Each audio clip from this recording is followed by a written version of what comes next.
صلى الله على محمد صلى الله عليه وسلم صلى الله على محمد صلى الله عليه وسلم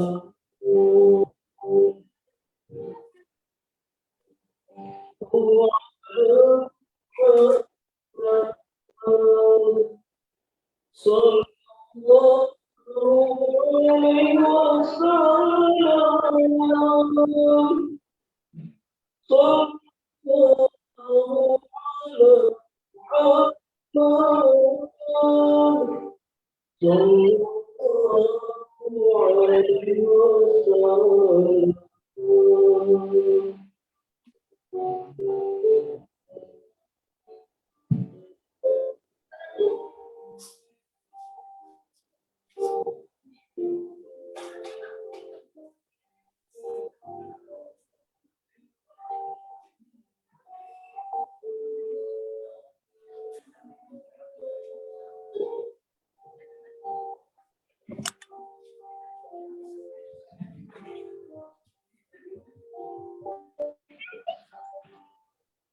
أنت شمس أنت قمر أنت نور فوق نوري أنت شمس أنت قمر أنت نور فوق نوري أنت إثير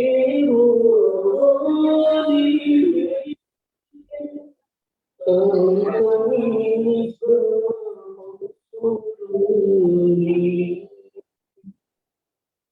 صلى الله عليه صلى الله عليه وسلم صلى الله على محمد صلى الله عليه وسلم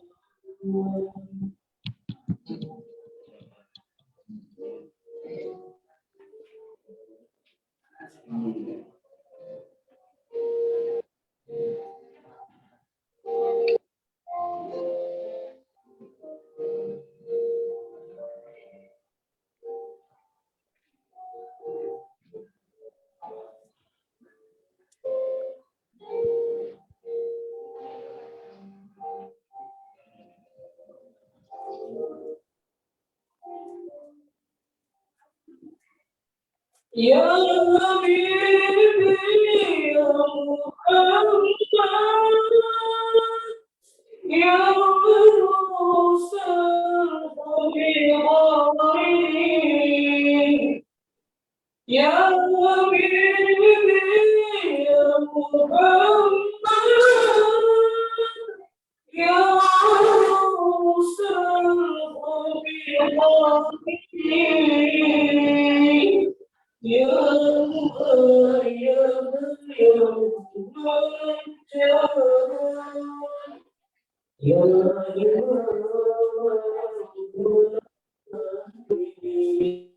إمام صلى الله على محمد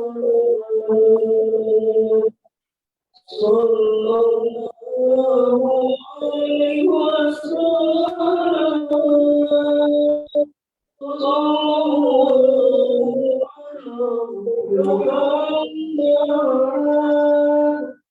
صلى الله على محمد صلى الله عليه وسلم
Ganti nama.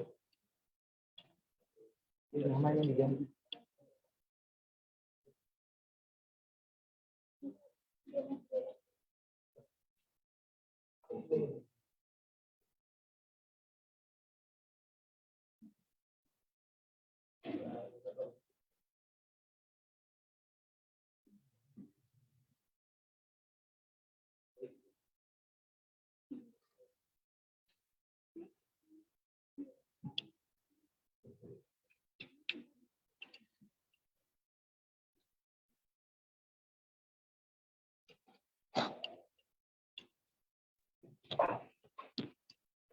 Assalamualaikum ya Ustadzil Aziz Al-Misri Al-Gamil Ustadz Muhammad Imam Daud. السلام عليكم ورحمة الله وبركاته. كيف حالكم يا عمي Al-Misri Al-Habib؟ الحمد لله وأنا مشتاق إليكم وسعيد بأني معكم جميعا. شكرا جزيلا لكم يا أستاذ العزيز. بارك الله فيكم، بارك الله فيكم، وأسعد الله صباحكم ووفق الله مؤتمركم بكل خير. اللهم آمين.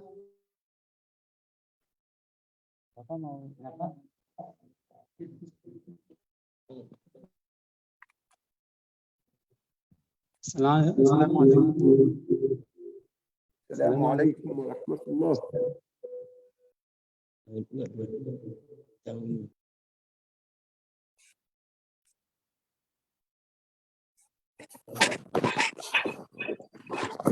كيف حالك أستاذ؟ مرحبا، أهلا بكم، أهلا وسهلا. أهلا أهلا.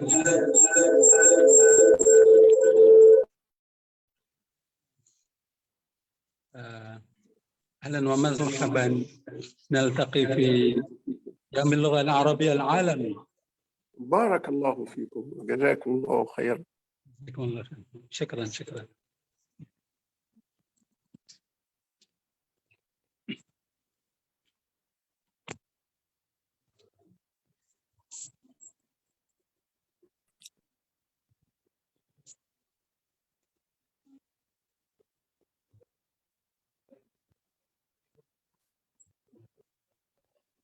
شكرا.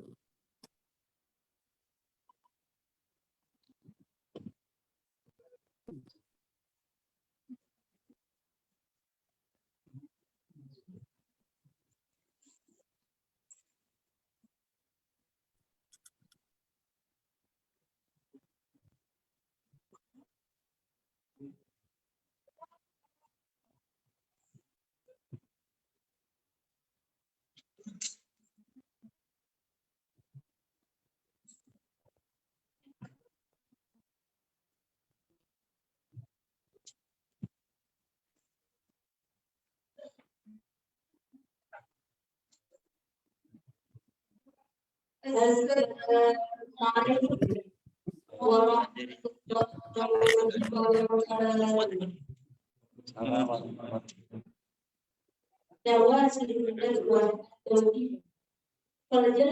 Ustaz saya langsung Ustaz Kamil Ahmad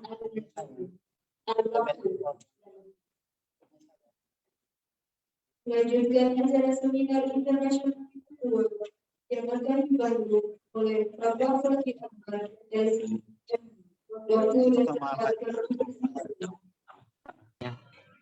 tidur ya.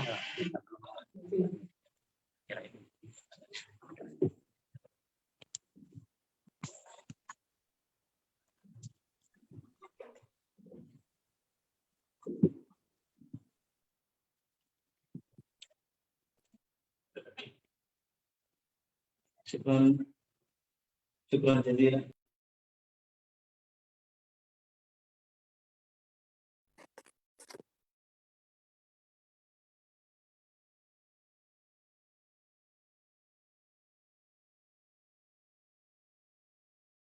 الدكتور أحمد بن سكرتة وأعضاء مجلس النواب الجامعة الإسلامية سنة النهران، رئيس قسم تعليم اللغة العربية فضيلة الأستاذ حسن الختام الماجستير، وأيها المتحدثين، أيها المتحدثون النقباء من الدكاترة والأساتذة الفضلاء، وجميع المشاركين الأعزاء لهذه الندوة الدولية الافتراضية في هذه القاعة وكذا عبر زوم. السلام عليكم ورحمة الله وبركاته. وعليكم السلام ورحمة الله وبركاته. الحمد لله الذي جمعنا في هذه الندوة محبين للغة القرآن وأشاع به وبلغته وبفصاحتها العلوم والفنون والعرفان، والصلاة والسلام على من بعث بأفصح اللسان سيدنا محمد الرسول من ولد عدنان وعلى آله وصحبه أهل الكرام والرضوان. وبعد فأشكر شكرا جزيلا لشيخنا الكريم الأستاذ الدكتور عماد الدين سكرتة رئيس هذه الجامعة، وأسجل كلمة تقدير عالٍ للجهود المخلصة التي قدمها لإنجاح هذه الندوة، وكذا شكرا للجميع. ففي هذه الجلسة الثانية للندوات الدولية الافتراضية إن شاء الله سنكتفي بالمتحدثين الأفاضل الثلاثة من بلاد الشرق الأوسط الذين إن شاء الله شاركوا معنا عبر زوم، وهم البروفيسور الدكتور محمد إمام داوود والدكتور فؤاد عزيز والأستاذ محمد أحمد شرف، وأيضا نحتفي بفضيلة الدكتور أخي أندي خليل الله الجالس بجانبنا. أهلا وسهلا أيها المشايخ، سعيد أن نلتقي بكم في هذه الأمسية المباركة إن شاء الله. وإن شاء الله في هذه الجلسة الثانية سيكون مجال للأسئلة بعد تمام المداخلات الأربع.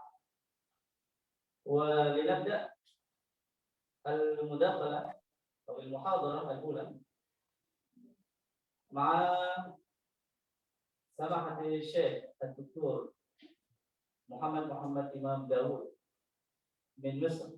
وقبل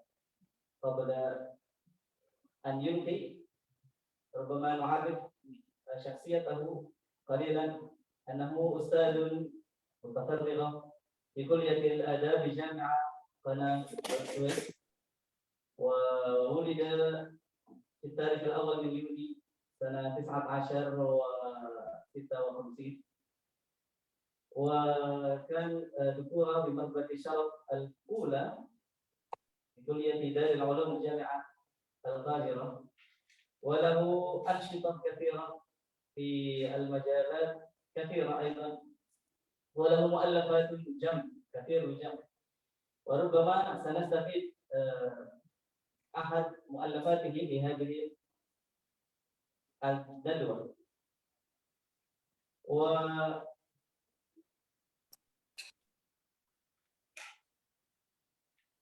قبل أن نقول إلى كلمة من الدكتور محمد إمام داود، نسمع كلمة التحضير أولا من رئيس الجامعة الدكتور الشيخ محمد الدين قمطر عليه، فليتفضل.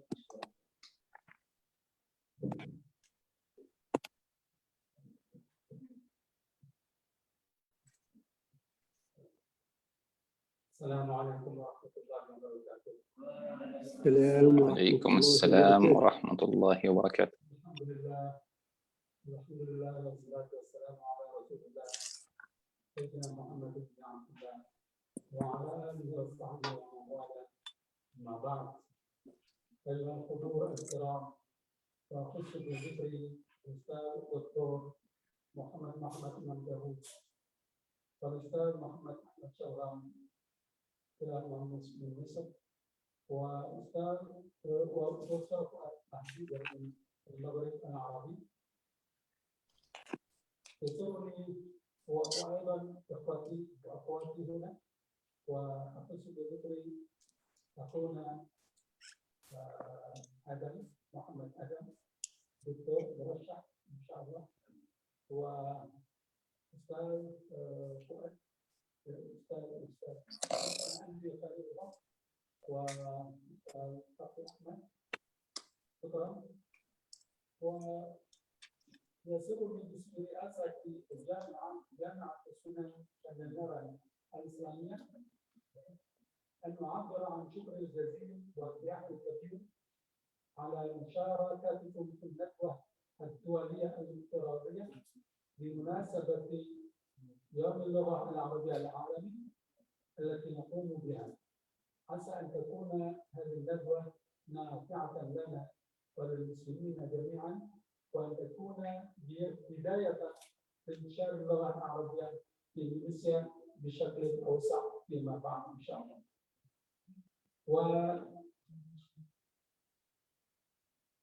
إن رأس عملنا الأساسي في القيام بهذه الندوة الدولية هو حبنا اللغة العربية التي هي جزء من ديننا، وكذلك رغبتنا في أن تكون اللغة العربية فيما بعد لغة يتواصل بها المسلمون في العالم حتى يتمكنوا من التعاون بينهم في حل مشكلاتهم الحياتية. وما توفيقي إلا بالله، عن توفيقكم وإليه المصير. السلام عليكم ورحمة الله وبركاته. السلام ورحمة الله وبركاته. وعليكم السلام ورحمة الله وبركاته.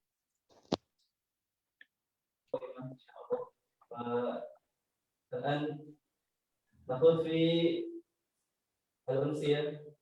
أمسيتنا،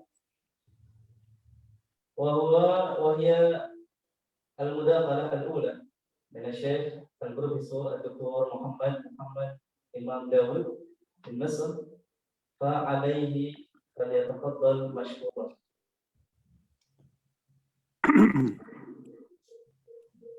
السلام عليكم ورحمة الله وبركاته. عليكم هل السلام الصوت ورحمة واضح الله. لديكم؟ عليكم السلام ورحمة الله وبركاته. الصوت واضح لديكم؟ نعم واضح شيخنا وأستاذنا الجليل. أبدأ. بارك الله فيكم. أبدأ الآن.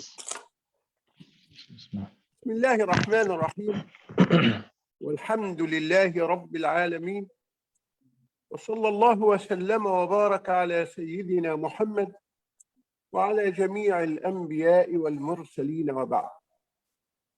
فمن أعظم نعم الله تعالى على الإنسان نعمة اللغة، نعمة البيان. لفت القرآن الكريم الانتباه إلى هذه النعمة بقوله تعالى: الرحمن علم القرآن، خلق الإنسان علمه البيان.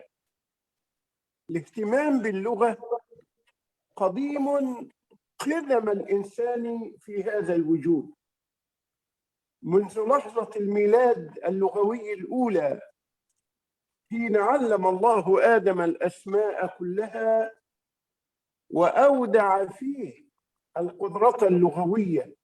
قال تعالى: وعلم آدم الأسماء كلها.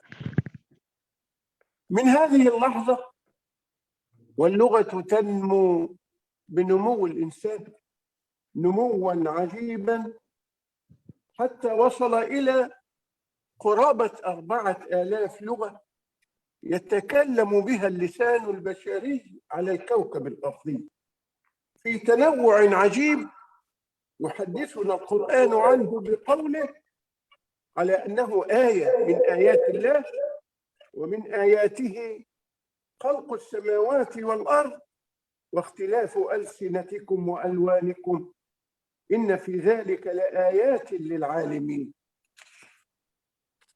الدراسات اللغوية الحديثة تقدمت تقدماً ملحوظاً تجاوزت فيه حدود الاهتمام بلغة بعينها إلى دراسة اللغة عامة، تجاوزت كذلك حدود دراسة اللغة بوصفها وسيلة من الوسائل إلى دراسة اللغة في ذاتها ومن أجل ذاتها. وبداية من القرن 19 وقف البحث العلمي المتأني يبحث عن كنه اللغة، عن طبيعتها ووظيفتها، وأدخل اللغة إلى مجال العلم. وتحول الدرس اللغوي من هذا الوقت من الافتراضات النظرية وعلم المنطق إلى الملاحظات العملية والتجربة والمشاهدة. ومع مطلع القرن 20 تحددت ملامح هذا العلم، تحددت مناهجه ومجالاته. ولما كانت اللغة من الوسائل والأدوات التي تستعين بها العلوم الأخرى على كثرتها على تنوعها، فضلاً عن كونها أصلاً لبعض العلوم، لم يعد الدرس اللغوي وقفاً على أهل اللغة، بل امتد الاهتمام باللغة إلى أهل العلوم الأخرى. ونشأ مجال عظيم هو مجال علم اللغة التطبيقي، واتسع مفهومه ليشمل سائر الفروع المعرفية التي ترتبط باللغة من إعلامية ونفسية واجتماعية وسياسية إلى آخر ذلك. ولا شك أن رحلة المعرفة في سعيها المثابر سوف تزيح الستار عن حقائق جديدة بشأن اللغة وبشأن لغتنا العظيمة، بشأن اللغة العربية التي لها وجوه شتى في ارتباط الإنسان المسلم بها. فهي فضلاً عن أنها وسيلة للتواصل ووسيلة للمعرفة، فهي أيضاً وسيلة للتنمية الروحية والتواصل الروحي بين المؤمن وبين ربه، بين المؤمن والقرآن الكريم، بين المؤمن وذكر الله عز وجل. وتنمية هذه اللغة على ألسنة متحدثيها أصبح ضرورة حضارية حياتية للمسلمين. اللغة العربية خالدة مستقرة تستوعب كل جديد، لكنها تتميز عن باقي اللغات أنها موصولة بالأصل الذي انبثقت منه. لذلك هي تستجيب لمتغيرات العصر ولكنها مستقرة موصولة بأصلها. لذلك لا يضيع تراثك ولا يضيع ماضيك، وإنما أنت موصول بكل هذا. اللغة العربية لم تكن بعيدة عن التطور اللغوي، فمن حيث المناهج الحديثة لدراسة اللغة، المنهج الوصفي، سلكت اللغة العربية باعا واسعا على أيدي الأساتذة والدارسين والباحثين في المنهج الوصفي الذي يصف الحقائق ولا يفرض القواعد، والذي يحلل النتائج ولا يتحيز إلى شيء بعينه، يحدد الزمان ويحدد المكان ليصل إلى الوصف الحقيقي للغة كي نفيد منها. كذلك عن تطور اللغة استخدم الباحثون المعاصرون المنهج التاريخي، وهو يعتمد بدوره على المنهج الوصفي في كل مرحلة، ثم تأتي المقارنة بين مرحلتين تباعدت أو تقاربتا، يأتي بعد ذلك مظهر التطور اللغوي في أي مستوى من المستويات، صوتية كانت، صرفية كانت، نحوية كانت، دلالية كانت. كذلك وجدنا أن المنهج المقارن له سهم عند الباحثين في دراسة اللغة العربية في الدراسات المعاصرة، والمنهج المقارن إنما يساعد في تحديد أقدم لغة داخل الأسرة اللغوية الواحدة من خلال دراسة السمات المشتركة والفارقة الصوتية والصرفية إلى آخر ذلك. إن ذلك المنهج التقابلي، وهو مهم في حديثنا لأن أغراض المنهج التقابلي إنما هي أغراض تعليمية لتيسير تعليم اللغة لغير الناطقين بها، وتحديد الصعوبات التي تواجه متعلم اللغة الثانية التي تصادفه عند التعلم أيا كانت هذه الصعوبات. هناك المنهج المعياري إلى آخر ذلك. فالعربية لم تكن بمعزل عن هذه المناهج الحديثة، وأسهم الباحثون بحوثا عظيمة استخدمت هذه المناهج، من ذلك الحركة في الدراسات اللغوية المعاصرة العربية في إطار المناهج الحديثة، الكلام، الإدراك إلى آخر ذلك من المجالات الدلالية، لأنهم انتظموا في الدراسة بالجانب الدلالي. واستفادت العربية من نظريات ثلاث لها أصول تراثية لكنها نضقت على أيدي الغرب. فالمجال الدلالي بدأ عند الألمان، طوره الأمريكان، وأصبح شيئا تستفيد منه اللغة ويستفيد الباحثون بتقسيم الثروة اللفظية إلى مجالات دلالية وهكذا. ثم نظرية السياق، وقد هي أصلها موجود في الأصول التراثية العربية لكنها نمت عند العالم فيرس في إنجلترا، وكذلك نظرية التحليل التكويني التي نمت في أمريكا بتحليل مكونات المعنى، الملامح المميزة للمعنى والفارقة للمعنى.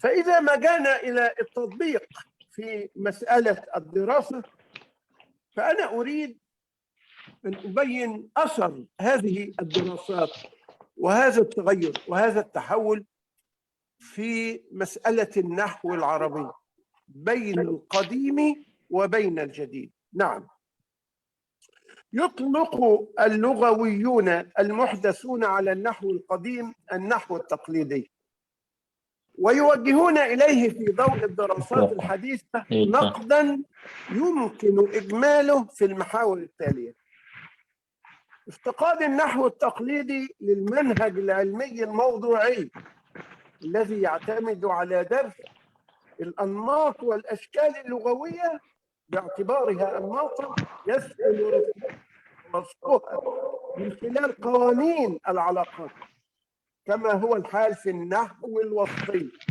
في إطار علم اللغة الحديثة. وما من شك أن تجديد النحو عند إبراهيم مصطفى وتجديد النحو عند شوقي ضيف علماؤنا الأجلاء، كل هذا أسهم في الوصول إلى النحو الوصفي، والنحو الوصفي في القرآن الكريم ونظرية النحو القرآني الأنصاري كلها قدمت شيئا يمهد لهذه المسألة. واستفاد النحو التعليمي من هذه النظرة في التيسير، في الخروج عن المنطق المغرق الذي أوقعنا في بعض المشاكل التي ينبغي أن نغير منها وأن نيسرها على الدارسين، لأنها ليست من صلب اللغة ولا تغير آية ولا تغير حقيقة اللغوية ولا قاعدة لغوية، ولكنها تتغلب على الإشكاليات التي جاء بها التفسير المنطقي للغة. نعم، تأثر النحو التقليدي بالمنطق، وأكبر مظهر من مظاهر هذا التأثر اهتمام التفكير النحوي القديم بنظرية العامل، التي من خلالها يمكن معرفة العلة الكامنة وراء الظواهر النحوية، فجعل اللغة عقلا يفسر الظواهر النحوية من خلاله. أن النحو الوصفي في إطار علم اللغة الحديث يهتم بتقرير الحقائق ويفسرها في إطار اللغة نفسها، ظواهر اللغة، دون فرض القواعد أو اللجوء إلى ظواهر غير لغوية لتعليل القاعدة. تداخل المستويات، مستويات التحليل اللغوي في النحو التقليدي الصوتي والصرفي والنحوي والدلالي، في حين يميز النحو الوصفي بين مستويات التحليل اللغوي لتيسير الدراسة. قيام النحو التقليدي على أساس معياري، حيث لم يميز بين اللغة المنطوقة واللغة المكتوبة، وأقام القواعد على نصوص مختارة من اللغة المكتوبة فقط. ده النحو التقليدي، اعتمد الشكل المكتوب، والكتابة ليست هي اللغة، إنما هي محاولة لتسجيل الواقع اللغوي، والكتابة لا تسجل الواقع اللغوي إلا بمنهج تقريبي، ليست أمينة أبدا في تسجيل الواقع اللغوي 100%. ولذلك هم يبحثون عن الكتابة العالمية والرموز العالمية التي تسجل كل شيء وكل صوت. أمثلة على ذلك وكيف خدم هذا الاتجاه الحديث، خدم اللغة وخدم النحو التعليمي عن طريق النحو الوصفي. قالوا في نظرية العامل إن العامل لابد وأن يكون مختصا، يعني يختص بالأسماء أو يختص بالأفعال، لكن الاستعمال اللغوي يظهر دخول الأداة الواحدة على الاسم والفعل، مثل حتى، فحتى تدخل على الأسماء كما في قول الله تعالى سلام هي حتى مطلع الفجر، وتدخل أيضا حتى على الأفعال كما في قوله تعالى وكلوا واشربوا حتى يتبين لكم الخيط الأبيض من الخيط الأسود من الفجر. يصطدم الواقع اللغوي مع القاعدة التي تقول إن العامل لا بد وأن يكون مختصا. نقول له أين الاختصاص لحتى وقد دخلت على الاسم ودخلت على الفعل، فكيف أنتم تصنعون؟ انظر، حتى تتفق نظرتهم مع نظرية العامل بدأوا يقدرون أشياء ليست في اللغة ولا في واقع النص اللغوي، فتغلبوا على هذه الإشكالية أنهم لجأوا إلى التأويل، فقالوا حتى لا تعمل في الأفعال وجعلوا نصب الفعل بعدها بأن المضمرة. يعني حين تسأل بعقلك من أين هذا؟ أين أن هنا المضمرة؟ وما الذي أوجدها؟ هذا شيء خارج النص، شيء خارج المعنى، لا دليل عليه. لماذا نقحم شيئا من خارج اللغة على اللغة ونجعله يتحكم في اللغة من خلال نظرية العامل؟ قالوا نحن نقدر أن هنا، وهذا تكلف حتى ينتظم الواقع اللغوي مع نظريتهم، نظرية العامل. ولا ريب أن اللغويين المحدثين حلوا هذه المشكلة. قالوا لا مانع من تعدد وظيفة الأداة الواحدة، فتدخل على الأسماء فتكون حرف جر، وتدخل على الأفعال فتنصب، وليست هنالك أدنى مشكلة، دون أن نعذب الأولاد ودون أن نعذب الناس بأن حتى مختصة بالأسماء وإذا دخلت على الفعل نقدر أن المضمر. لا نقول حتى، إنما تتعدد وظيفتها، فتدخل على الأسماء فتكون حرف جر، وحين تدخل على الأفعال تكون أداة نصب، وحلت المشكلة. ويتعلم الطالب ويتعلم من يتعلم العربية بشكل واضح ميسر لا لبس فيه ويخدم اللغة. يعني هذا مثال واقعي على هذه النظرة التي أدعو إليها. إن كان هذا في النحو على هذا النحو ومثله كثير، فأنا أضرب في مسألة الصرف والتقديرات المغرقة في الخيال، لدرجة أن كلمة واحدة يجعل التطور الصرفي فيها يمر ب5 مراحل ذهنية. وكانت هناك محاولة للأستاذنا المرحوم الدكتور عبد الصبور شاهين، وهو يحاول أن يصحح هذه النظرة، نظرة أن يقوم الصرف على الشكل الكتابي إلى أن يقوم الصرف على الأساس الصوتي، لأن اللغة أصوات، اللغة ليست شكلا كتابيا، يمكن أن لا يوجد هذا الشكل الكتابي واللغة حية. اللغة أصوات، والمظهر الحي للغة الأصوات. وحتى حين وضعوا يعني علامة أو مقياسا للغة التي يطلق عليها أنها لغة ميتة، حين يموت آخر متحدث متكلم بهذه اللغة تصبح اللغة ميتة وتكون مكتوبة، مثل المكتوبة على جدران الآثار المصرية القديمة الفرعونية. اللغة مكتوبة لكنها ميتة لأنها لا تنطق، اللغة أصوات. فمن هنا أراد هذا العالم الفذ المرحوم الأستاذ الدكتور عبد الصبور شاهين، وهو كان من علماء كلية دار العلوم وأستاذ علم اللغة فيها، وحاول أن يقوم بهذه التجربة، وهي أثارت نقاشا عظيما.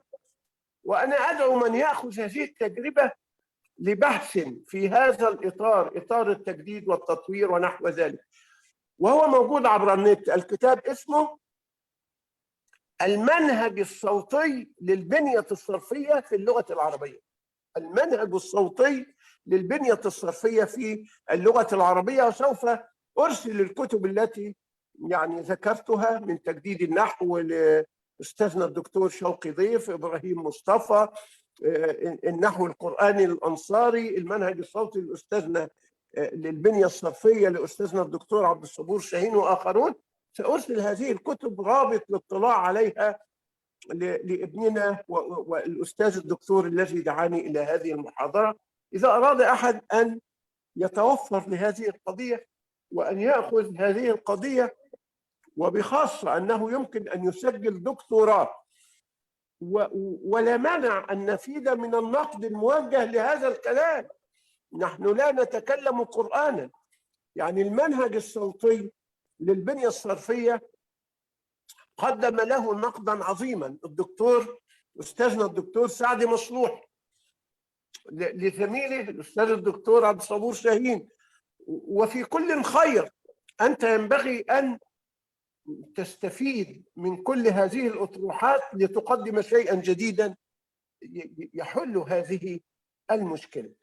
ما من شك أن هذا المظهر الجديد إنما هو مظهر عظيم جدا. مظهر آخر في النحو، عندنا في اللغة العربية 3 أزمنة: ماضي ومضارع وأمر. في اللغة الإنجليزية نحن عندنا 12 زمنا. 12 زمنا. هل اللغة العربية فيها 3 أزمنة على سبيل العموم فقط؟ لا لا لا لا، هذا كلام غير دقيق. لكن واقع اللغة يشهد أن فيها أكثر من 12 زمنا، أكثر من اللغة الإنجليزية. واللغة العربية بها طاقات تعبيرية بلا حدود، وهذا يمكن الاطلاع عليه في صفحة من 150 إلى 155 في كتابي العربية وعلم اللغة الحديث، الزمن النحوي والجملة الفعلية. انتبه، وهذا يصلح دراسة للدكتوراه في النصوص. الزمن النحوي في الجملة الفعلية عند أي شاعر تأخذه في أي كتاب، مثلا عند سيبويه، عند الزمخشري، إلى آخر ذلك. الفعل يدل بصيغته على الزمن وبمادته على الحدث، والزمن هنا هو الزمن الصرفي في الفعل، فعل ماضي مضارع أمر.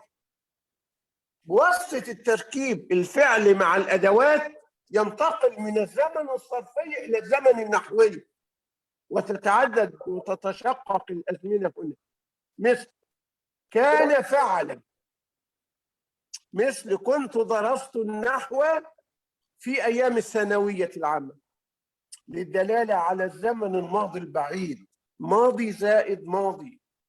كنت فعلت، كنت فعلت، للدلالة على الزمن الماضي البعيد.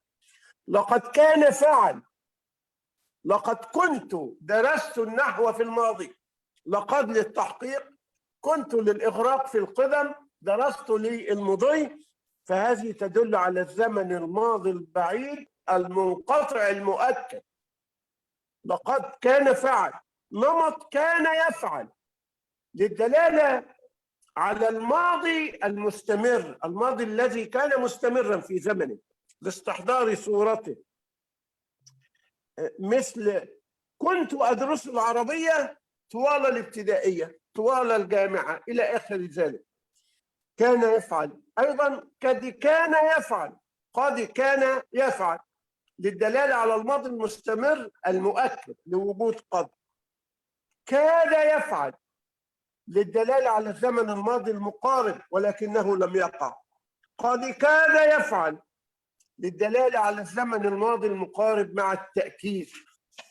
يكاد يفعل، للدلالة على مقاربة حدوث الفعل في الزمن الحاضر. جعل يفعل، للدلالة على الماضي الشروعي، أي الشروع في الفعل والبدء به في الزمن الماضي. ما زال يفعل، للدلالة على الزمن الماضي المستمر المتصل بالحاضر. ما زال الكريم يجود بماله ويجود بعلمه. بات يفعل وظل يفعل، من فك يفعل وأضحى يفعل، سيفعل، سوف يفعل. يمكن دراسة الزمن النحوي، لأن الفعل بصيغته يدل على الزمن، وبالحدث إنما يدل، وبمادته يدل على الحدث. فإذا ما تركب مع أداة أو فعل آخر فإنه يدل على الزمن النحوي. الزمن النحوي مهمل في قواعد اللغة العربية، ويحتاج من الباحثين النبهاء أن يقاعدوا له، وأن تقوم الدراسات لمثل هذا. إقامة المنهج، إقامة قواعد الصرف على المنهج الصوتي وليس على الكتابي سيحل مشاكل كثيرة. التخلص من آثار نظرية العامل والتقديرات المغرقة، فهذا كله يسهم أيضا في تيسير النحو. اللغة العربية فضلا عن أنها وسيلة للتواصل، وسيلة للمعرفة، وسيلة للفكر، فهي كذلك وسيلة للتنمية الروحية عند المسلمين وتيسيرها ودعمها، إنما هو مهمة حياتية كونية. وهذا سادتي الكرام ليس فيه أدنى إساءة إلى ساداتنا العلماء من سلفنا الصالح. ماذا ستقول الأجيال القادمة علينا إن لم نؤدي دورنا؟ هم أدوا دورهم مشكورين، لكن ينبغي أن نواصل الرحلة وأن نؤدي دورنا حتى تكون العربية لأهل زمانها وعصرها. شاكر لكم إتاحة الفرصة وسعيد بلقائكم، وتحية للغة الضاد لصاحبة المملكة العظيمة في عيدها الأجل. والسلام عليكم ورحمة الله.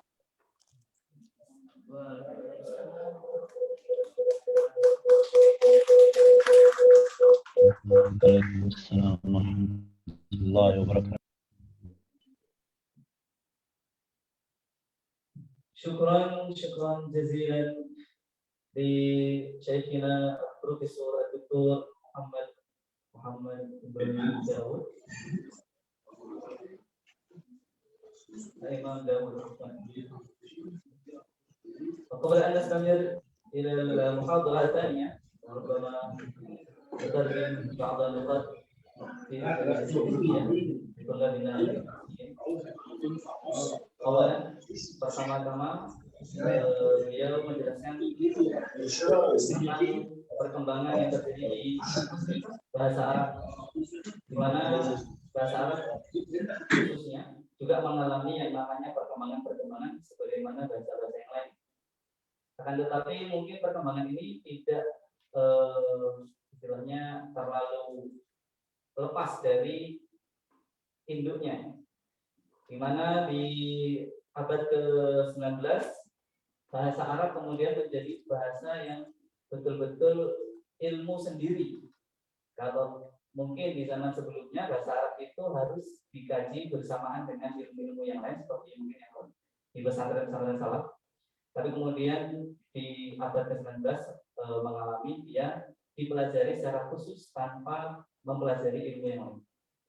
Kemudian perkembangan bahasa Arab banyak dipengaruhi oleh hal-hal seperti para ulama yang ingin membuat kaidah-kaidah tentang bahasa Arab seperti nahwu, kemudian tentang makna, kemudian tentang sejarahnya, tentang filsafatnya dan seterusnya, dan tentang bagaimana bahasa Arab menjadi punya literasi sendiri.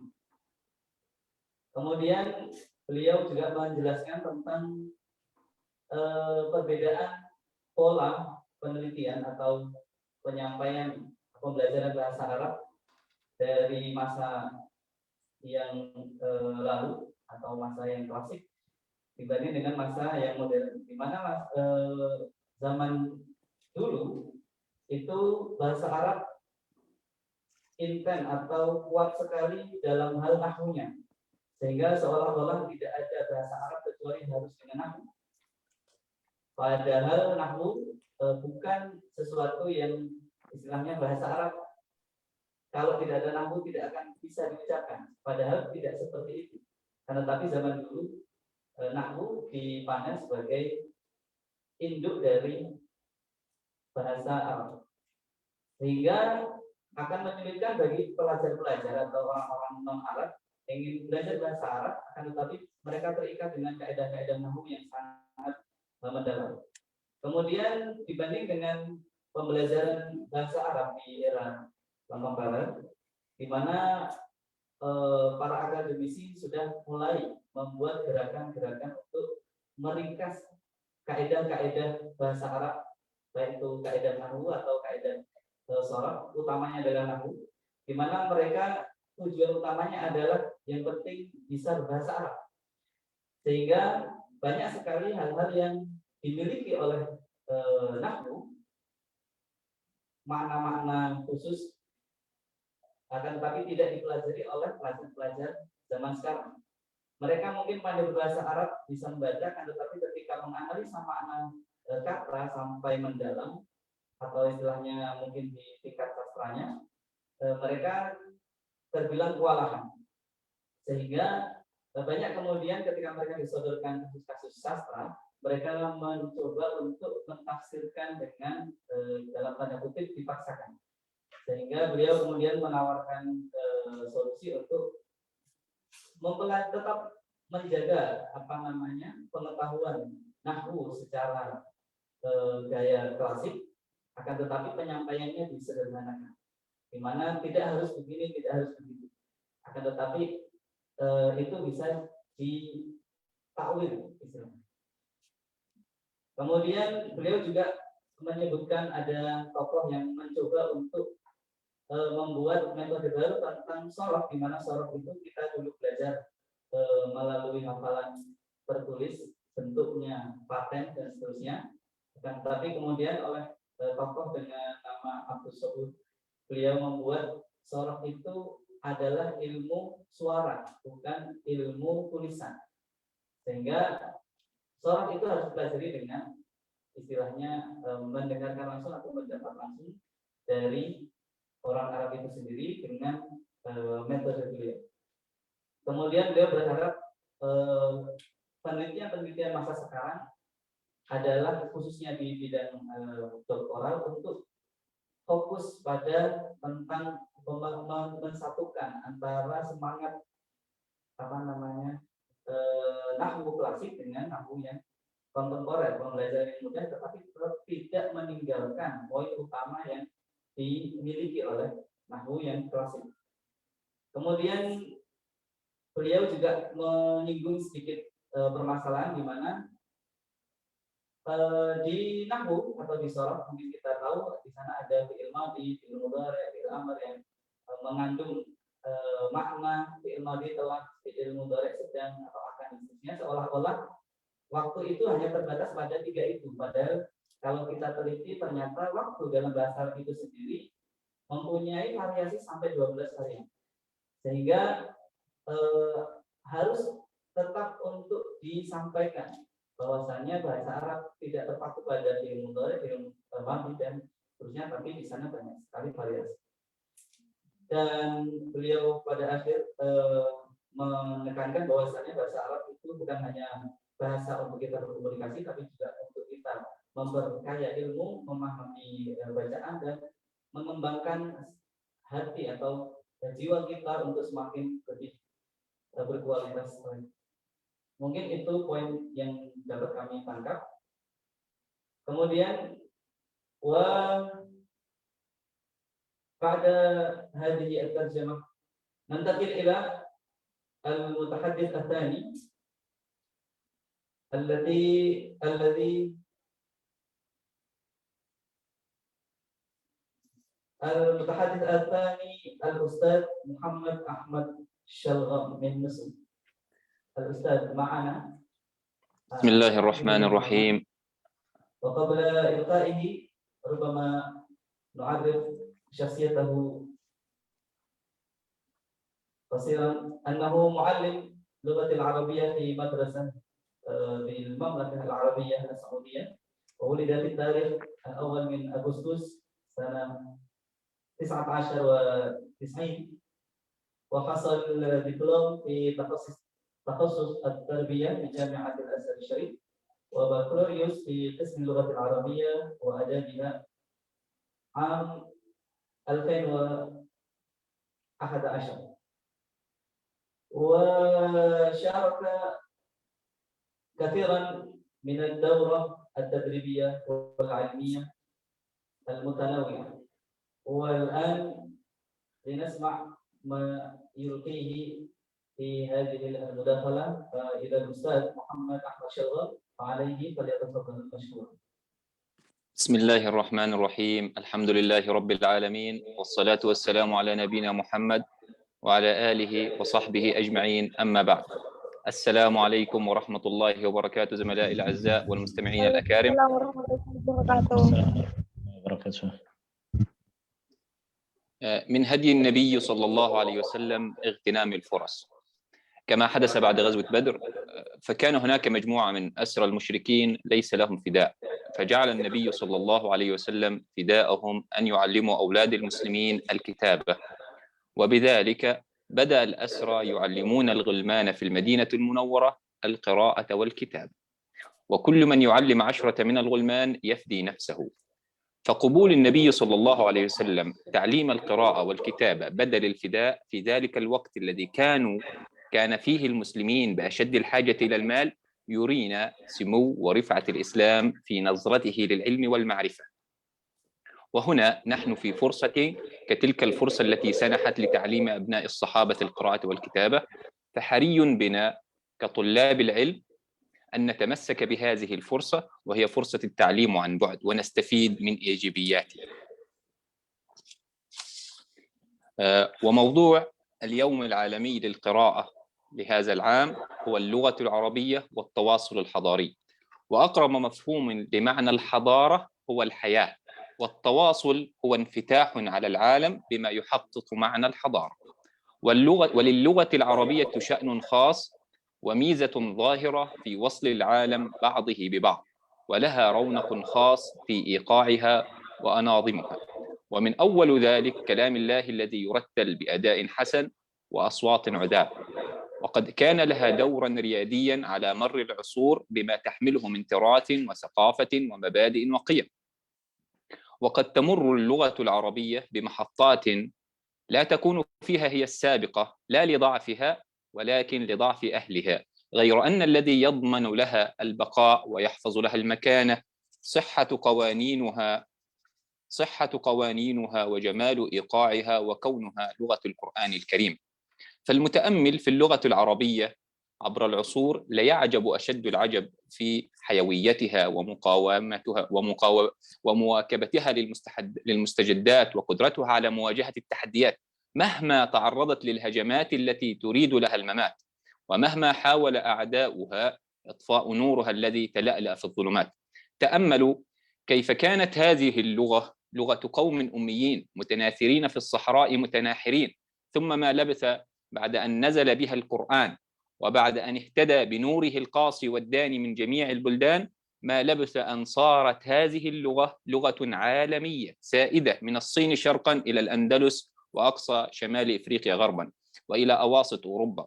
وبعد أن كانت لغة المخاطبة في حياة العرب في البوادي جزيرة العربية وفي حواضر الجزيرة العربية أصبحت لغة العلوم الإنسانية والتجريبية، أي بعد أن كانت لغة البوادي ولغة الشعر أصبحت هي لغة المعامل ولغة التجريب، يؤلف بها العلماء في شتى العلوم كعلوم الفلسفة والمنطق والتفسير والفقه وأيضا الرياضيات. وهذا كله حدث في فترة قصيرة حقا، والذي أوصل هذه اللغة أي اللغة العربية إلى هذا المكان السامي هو ما خصها وما فضلها به الله سبحانه وتعالى من خصائص، فهي لغة غزيرة الجذور كثيرة الفروع غنية بألفاظها، القادرة على التعبير عن كل ما يفكر به الإنسان ووصف كل ما يتعامل معه في الكون والحياة، وفيها آليات التوليد ما يجعلها قادرة على التعامل مع كل المستجدات. لذلك نراها عندما اتصل العرب بغيرهم من الأمم استطاعوا في مدة قصيرة جدا أن ينقلوا التراث العلمي لهذه الأمم التي اتصلوا بها إلى اللغة العربية، ومن هذه الأمم التي اتصل بها العرب ونقلوا حضارتهم وتراثهم وثقافتهم كاليونان والسريان والفرس والهنود. ثم انتقل العرب بعد هذا النقل أي نقل التراث إلى دراسة هذا التراث ودراسة ما فيه من علوم وآداب وفلسفة، ثم انتقلوا بعد هذه المرحلة إلى مرحلة أرقى وأسمى، وهي مرحلة التأليف والابتكار في كل العلوم، بل وتقدموا في هذه العلوم على بقية الأمم، بل وأنشأوا أيضا مراكز حضارية. صارت هذه المراكز التي أنشأها المسلمون منارة للعلوم والمعارف، فكانت اللغة العربية هي لغة العلوم كلها، وذلك في المراكز التي وجدت في عواصم البلاد الإسلامية كدمشق وبغداد ونيسابور وبخارى وسمرقند، وأيضا في عواصم البلاد التي فتحها المسلمون في الغرب كمصر والمغرب والأندلس وقرطبة. ومن الأندلس بالتحديد سطعت شمس العربية على أوروبا، وسطعت شمس الحضارة العربية على أوروبا التي كانت غارقة في الظلام. ونجد كثيرا من المستشرقين الذين يبينون الفضل للعلوم التي كتبت باللغة العربية على الحضارة الأوروبية. منهم المستشرقة الألمانية زيغارد هونكي التي كتبت كتاب مشهور بعنوان شمس العرب تسطع على الغرب، وأيضا المستشرق الفرنسي ستاف لوبون الذي كتب كتاب بعنوان حضارة العرب، تحدث فيها مفصلا عن فضل العرب على العلوم التجريبية. ثم بعد ذلك أتى على بلاد المسلمين حينا من الدهر تعرضت فيه هذه البلاد لهجمات وحشية من المغول الذين أحرقوا ودمروا بيوت الحكمة وكتب وجهود العلماء المسلمين. ثم بعد ذلك فعل ما فعله التتار فعله الصليبيون بحملاتهم على البلاد الإسلامية والعربية في المشرق والأندلس، الأندلس التي صارت وتحولت إلى خراب على أيديهم. ومع ذلك قدر الله للغة العربية لم تنطفئ جزوة العلم بها في هذه البلاد، وظلت اللغة العربية لغة العلوم إلى أن جاء العصر الحديث واستقلت البلاد العربية من الاستعمار الصليبي، فنشطت مرة أخرى حركة الترجمة، ونشط بعدها أيضا مرحلة التأليف، بل وأنشأت عواصم هذه البلاد العربية المجامع اللغوية في كثير من البلدان.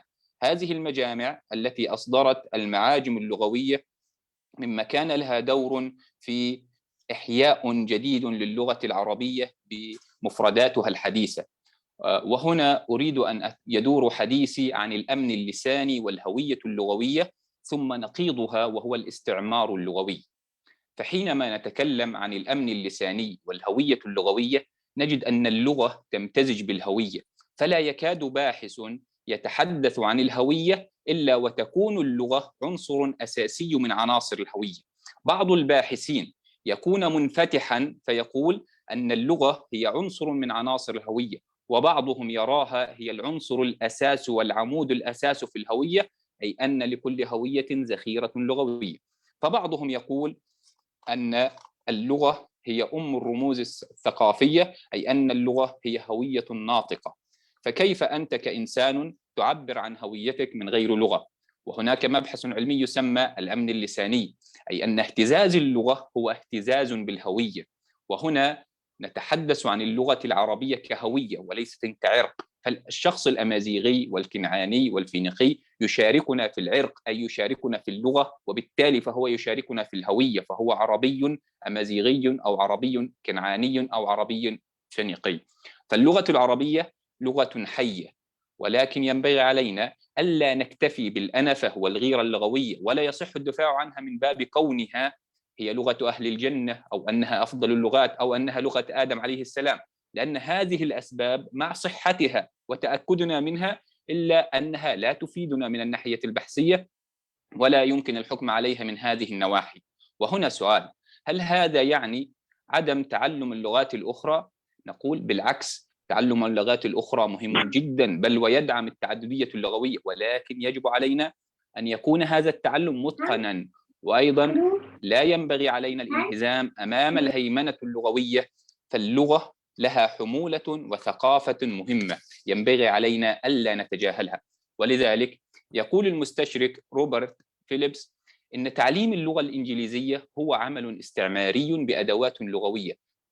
هنا يظهر السلاح اللغوي في جملة هذا المستشرق حينما يقول مرة أخرى إن تعليم اللغة الإنجليزية هو عمل استعماري بأدوات لغوية.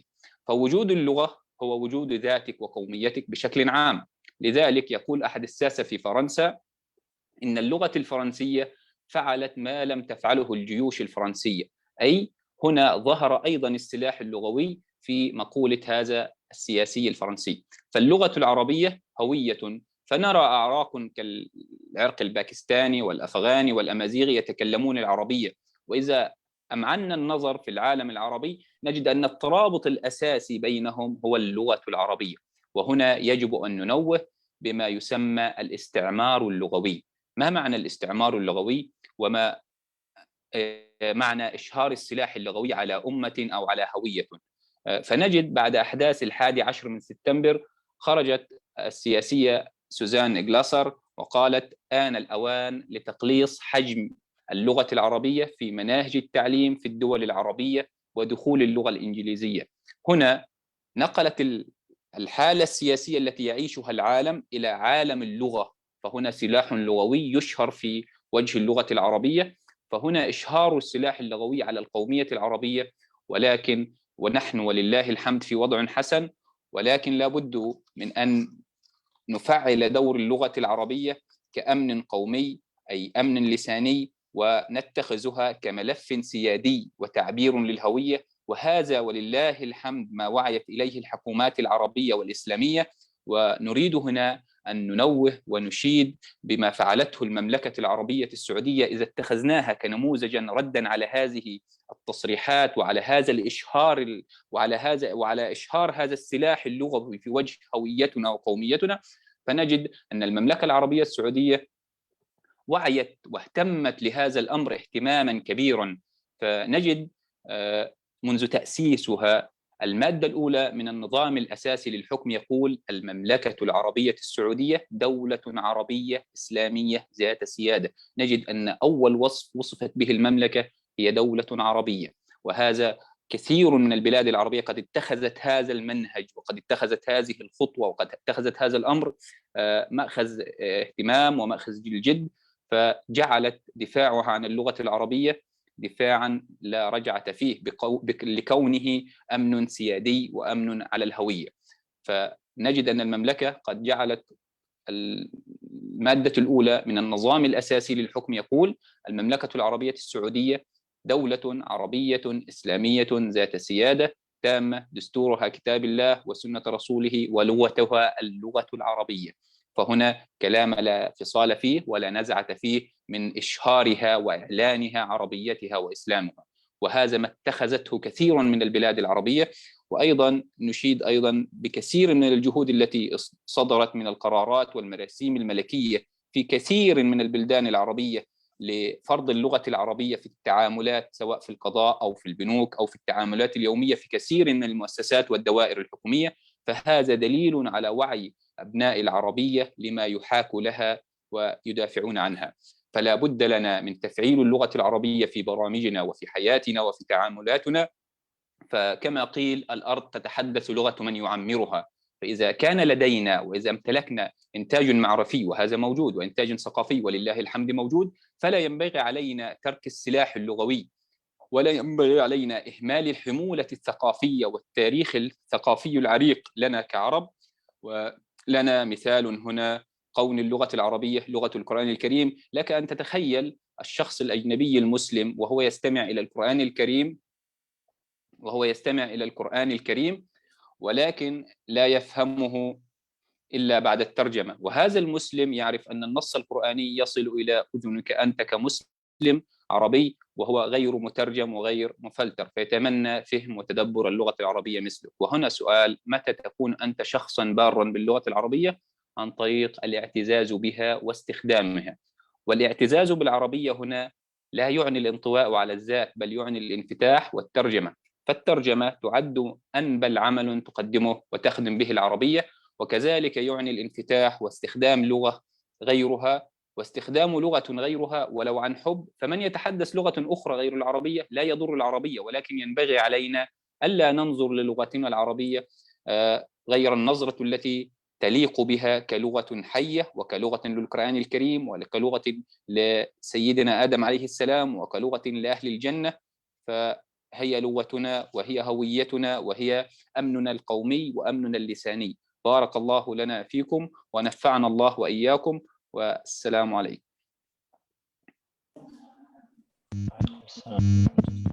وعليكم السلام.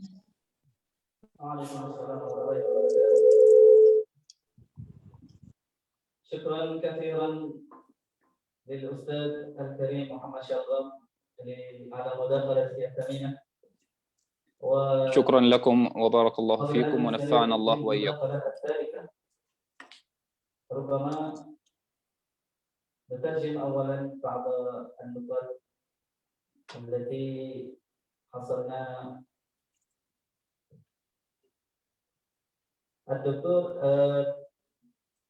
Dr. Muhammad Ahmad Syallam. Di kesempatan ini beliau menyampaikan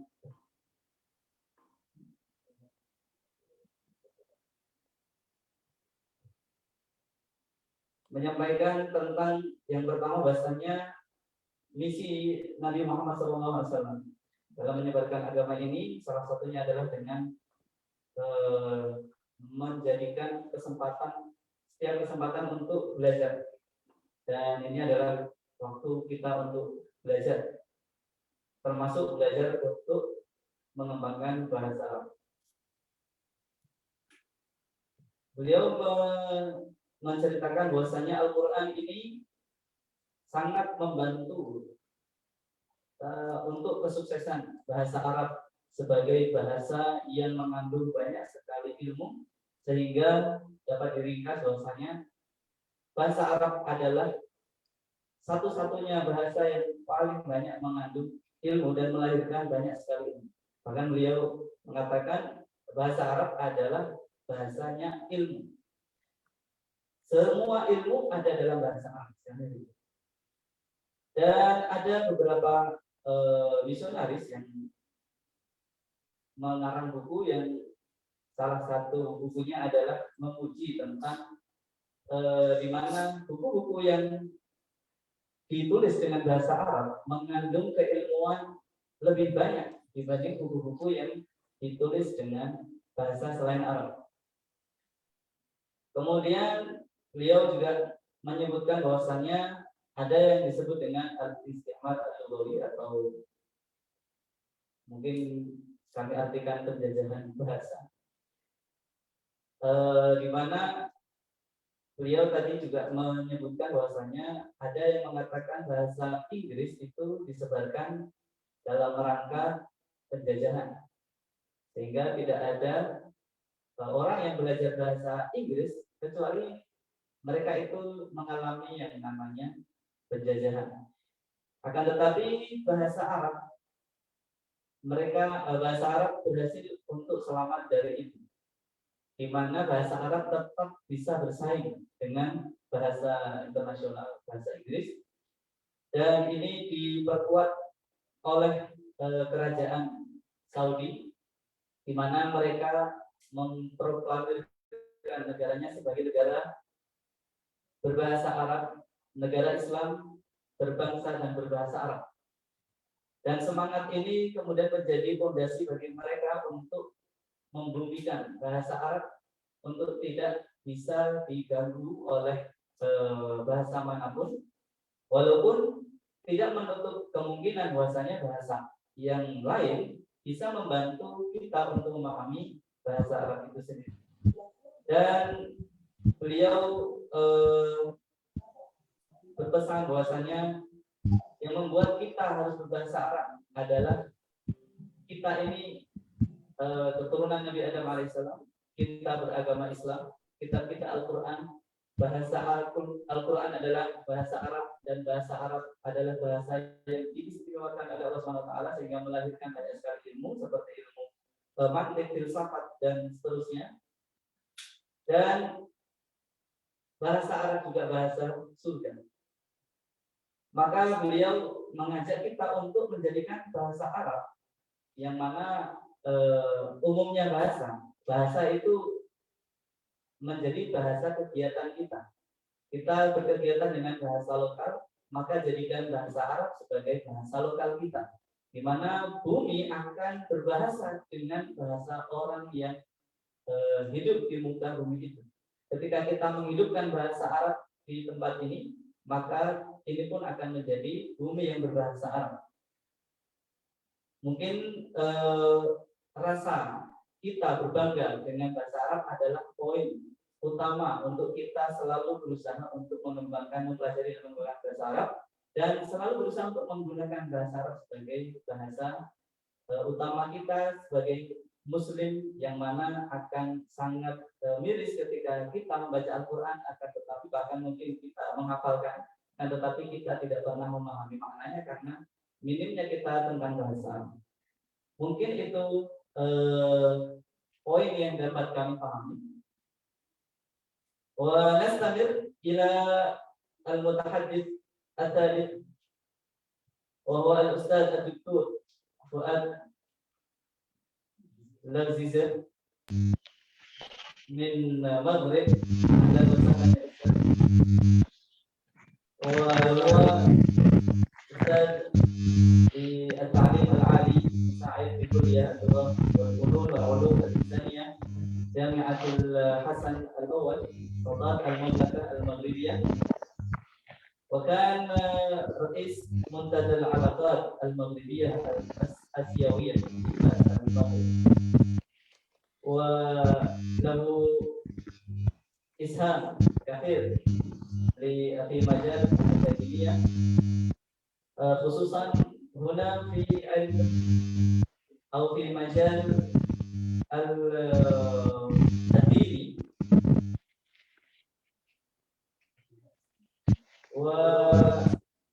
والفلسفة أو الدين يعني دراسة الأديان وربما هذا طيب نسمع المداخلة من الأستاذ الدكتور فؤاد لازيزة عليه فليتفضل. بارك الله فيك السيد رئيس. السلام عليكم ورحمة الله وبركاته. عليكم السلام ورحمة الله وبركاته. صوت جيد؟ نعم ممتاز. أولا بداية أشكر الله تعالى الذي يسر لنا سبل المشاركة معكم في هذه الندوة المباركة التي اخترتم لها عنوان العربية أو اللغة العربية وعلم الحديث في حياة المسلمين. كما يطيب لي بداية أن أوجه الشكر للسيد معالي الدكتور رئيس الجامعة الدكتور سوكاموتا والسادة الأساتذة الأجلاء المشاركين والسادة الأساتذة أساتذة الكليات القسم اللغة العربية وجميع الطلبة والطالبات الحاضرين في هذا اللقاء. سأحكي لكم تجربة عشتها قبل سنوات في جنوب تايلاند، يعني هذا الجنوب الذي ذات الأغلبية المسلمة، وأحكي لكم عن أهمية اللغة العربية في هذه المنطقة. كما تعلمون الإسلام له دور بارز في انتشار اللغة العربية حتى صارت يعني جنبا إلى جنب وحلقت معه أينما حل وارتحل، فاستخدمت هذه اللغة العربية في أداء العبادات والشعائر الدينية لمن يعتنق الإسلام، وازداد إقبال معتنق الإسلام على تعلمها رغبة منهم في التعمق في الدين عن طريق الرجوع لمصادره الأساسية عبر قراءة ومدارسة مصنفات التفسير والحديث والفقه وغيرها من العلوم الشرعية. وقد أدى هذا الارتباط الوثيق بين اعتناق الإسلام وتعلم العربية إلى أنه جعل للعربية درجة من الانتشار في كل المناطق التي تضم جماعات مسلمة، كما كان للهجرات العربية لآسيا دور في نشر اللغة العربية. كذلك كان للتجار والدعاة والمعلمين جهود صادقة في نشر الإسلام واللغة العربية في آسيا، وذلك عن طريق السلوك القويم والقدوة الحسنة والدعوة الصادقة والتعليم، حيث قاموا بإنشاء المساجد وفتح المدارس في كثير من البقاع، كما أنهم صاهروا أهل البلاد واندمجوا فيهم. ولم يتوقف الأمر عند إلمام مسلمي آسيا باللغة العربية للقيام بالشعائر الدينية أو إتقان بعضهم لقواعد العربية وعلومها، بل انتشرت العربية في كثير من الأقطار الآسيوية حتى إنها استخدمت كلغة للتعليم والثقافة والأدب، وظهرت الكتب والمصنفات التي وضعها كثير من العلماء الآسيويين المسلمين باللغة العربية في شتى مجالات العلم وخاصة العلوم اللغوية والشرعية. وسأحاول في مداخلتي هذه رصد أهمية اللغة العربية في المجتمع التايلاندي أو مملكة تايلاند، ودورها في الحفاظ على الهوية الإسلامية في صفوف المسلمين هناك منذ دخول الإسلام إلى الوقت الحاضر، ثم أذكر العوامل التي ساهمت في انتشارها، وفي الأخير سأتطرق إلى التحديات والإكراهات التي تواجه تعليم اللغة العربية في جنوب البلاد أي في منطقة فطاني خصوصا ذات الأغلبية المسلمة. تايلاند أو سيام كما تعلمون كما كانت تسمى سابقا هي اسم مشتق من اسم الشعب الذي يسكن أرض تايلاند، وتعني أرض الأحرار أو أرض الحرية، وهي إحدى دول جنوب شرق آسيا، وتقع في شبه جزيرة الهند الصينية، وكان يطلق عليها قديما اسم سيام، ثم تغير سنة 1939 إلى تايلاند، وتعد تايلاند ثالث دولة بعد أندونيسيا وبورما من حيث المساحة، وعاصمتها كما تعلمون بانكوك. بداية أتحدث عن أهمية اللغة العربية في المجتمع التايلاندي على العموم. تعد اللغة العربية من أكثر اللغات انتشارا في أوساط المثقفين والتجار والساسة في تايلاند، فقد أصبحت في العاصمة بانكوك لغة التجارة، حيث تزدحم بعض الشوارع في منطقة تسمى نانانوا بالمكاتب التجارية ووكالات السفر والمطاعم والمحلات التي تقدم خدمات للعرب والمتحدثين بالعربية. وقد أصبحت أنظار العرب تتجه مؤخرا نحو محافظة فوكيت إحدى مناطق الجنوب، فأصبحت العربية لغة يرغب أهلها في تعلمها، وخاصة الموظفين في الفنادق والمطاعم، بل والذين يعملون كدليل للسياح العرب. أما في المنطقة نموذج الدراسة في منطقة فطاني فلها تاريخ عريق. عندما وصل الإسلام إلى أرخبيل الملايو انتشرت اللغة العربية في فطاني نتيجة قدوم التجار والعلماء إلى هذه المنطقة، حيث أدرك الفطانيون أهمية اللغة العربية وتعاملوا معها على أنها لغة القرآن ولغة الدين ووسيلة لفهم دستور الإسلام وشرائع الدين وفهم التراث الإسلامي، فأقبلوا إليها بالتعلم والتعليم لأبنائهم، وأسسوا مؤسسات تعليمية تقوم بمهمة تعليم العلوم الدينية واللغة العربية، حتى ظهر منهم علماء مشهورون جدا لهم جهود مشكورة في خدمة الدين واللغة العربية، كما كانت لهم مؤلفات أصبحت فيما بعد مراجع أساسية في المنطقة وفي بعض الجامعات الأوروبية. فعلى سبيل المثال لا الحصر الشيخ داود عبد الله بن إدريس الفطاني، الشيخ أحمد بن محمد زين بن مصطفى الفطاني، الشيخ زين العابدين بن محمد الفطاني، إلى ذلك من العلماء الذين اشتهروا بخدمتهم للغة العربية. لقد احتلت اللغة العربية مكانة عالية في قلوب المسلمين التايلانديين، مثل ما احتل الإسلام مكانة عظيمة في قلوبهم، لأنهم يعلمون أن اللغة العربية ضرورية لدين الإسلام، فاستجابوا لمتطلبات هذا الدين ودرسوا اللغة العربية وكرسوا جهودهم وأوقاتهم على تعلمها لأنها من الدين. ومن هنا بدأ مسلمو تايلاند على تعلم اللغة العربية، وذلك ليتمكنوا من أداء عباداتهم كالصلاة وقراءة القرآن الكريم والأحاديث النبوية الشريفة والأدعية، فبدأوا يتعلمون الحروف العربية ويحفظونها ويكتبونها ليتمكنوا من قراءة القرآن الكريم. وفي الآونة الأخيرة أصبحت اللغة العربية في تايلاند لغة التعليم الديني في بعض المؤسسات التعليمية.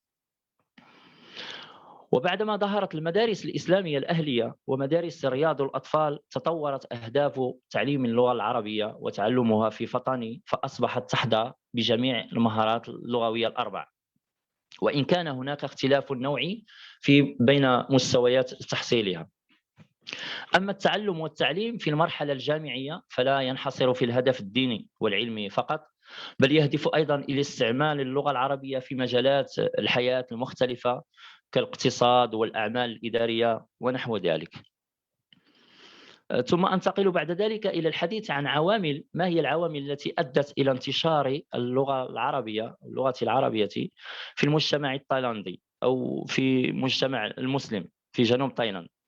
هناك عدة عوامل ساهمت في انتشار هذه اللغة في المجتمع التايلاندي، أهمها الدعوة الإسلامية، فقد كان للدعوة الإسلامية في فطاني في جنوب تايلاند شأن كبير نظرا لتشبث الفطانيين بالعقيدة الإسلامية وانتشار المساجد وظهور علماء قدموا الشيء الكثير في سبيل نشر العلم.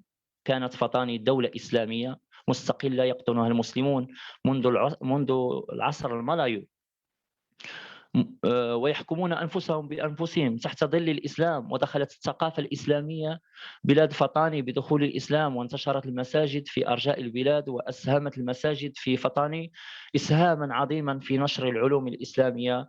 وقد وقفنا على هذا الأمر عندما زرنا يعني جنوب تايلاند فطاني قبل سنوات مرتين، يعني كيف يهتم المسلمون هناك بهذه اللغة أيما اهتمام. لقد كان لحركة الدعوة الإسلامية في فطاني أثر كبير في العناية باللغة العربية، وارتكزت هذه العناية على 3 أسس، وهي هناك علماء تقليديون أخذوا العلم من أسلافهم عن طريق يعني الوراثة، ثم أسسوا المدارس الدينية على النمط القديم، أو ما يسمى عندكم كذلك موجود في أندونيسيا الفندق، أي على شكل كتاتيب صغيرة، إضافة إلى عقد بعض حلقات العلم في المساجد والمنازل. وهذا الأسلوب في نشر العلم ما زال قائما إلى اليوم في جنوب تايلاند وفي دول المالايو، الشعب المالايو إلى يومنا هذا في إقليم فطاني. ثم النموذج الثاني، هناك علماء هاجروا إلى مكة المشرفة وغيرها من المدن الإسلامية لأسباب اقتصادية أو سياسية أو علمية، أو بحثا عن الحرية وهروبا من الاضطهاد الذي كان يحصل في فطاني بين الفينة والأخرى، أو من أجل الاستزادة من العلم، طلب العلم بعد أن تلقوا منه من خلال حلقات الدروس في المساجد والمدارس الدينية التقليدية، مما أمكنهم من متابعة يعني هذه الحلقات. ثم جاءوا بعد ذلك إلى هذه المدن حتى أصبحوا من العلماء التقاة المعروفين لدى السكان، فصنفوا المؤلفات وهم في المهجر، ووجدت هذه المؤلفات طريقها إلى وطنهم الأم، فكان لهم دور كبير وأثر منير في تنوير عقول أهل المنطقة وزيادة المعرفة عندهم، وكانت سبيلا من سبل الدعوة الإسلامية. ثم الأمر الثالث، هناك نوع آخر من العلماء الذين ساهموا في نشر اللغة العربية، هم علماء حصلوا على درجات علمية من جامعات إسلامية في شتى بلدان العالم، خصوصا المملكة العربية السعودية. وأحيي دور المملكة العربية السعودية، يعني وقفت عند هذا الأمر في جنوب تايلاند، يعني ما تقوم به المملكة العربية السعودية يعني دور كبير في نشر اللغة العربية في هذه المنطقة، من دعم مادي ولوجستيكي وكل ما من شأنه أن يساعد في نشر اللغة العربية في هذه المنطقة. وكذلك مصر وباكستان والأردن والكويت وماليزيا وأندونيسيا وغيرها من الأماكن التي ذهب إليها هؤلاء العلماء، ثم عادوا يحملون شعلة العلم والمعرفة، فأسسوا المدارس والمعاهد الدينية في بعض المناطق تايلاند، معتمدين على المساعدات من أهل الخير كما ذكرت من السعودية وغيرها من الدول، وبعض الدعم من الحكومة التايلاندية والجمعيات الخيرية الإسلامية الخارجية.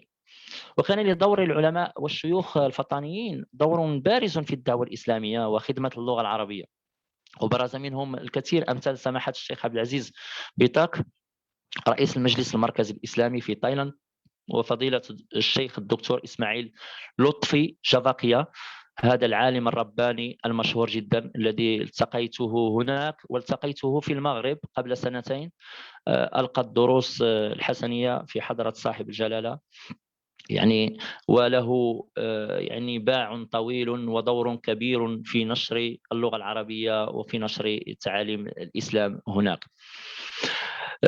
كما بدأ تعليم يعني اللغة العربية وارتباطها بالتربية الإسلامية في المدارس الحكومية منذ 40 سنة، خاصة في المدارس التي توجد فيها أبناء المسلمين، يعني حوالي 50% وما فوق في المنطقة الجنوبية. عندما نذكر المنطقة الجنوبية نذكر فطاني، جالة، ناراتيوات، هذا الجنوب ذات الأغلبية كما تعلمون ذات الأغلبية المسلمة، والبلاد يعني الأغلبية البوذية.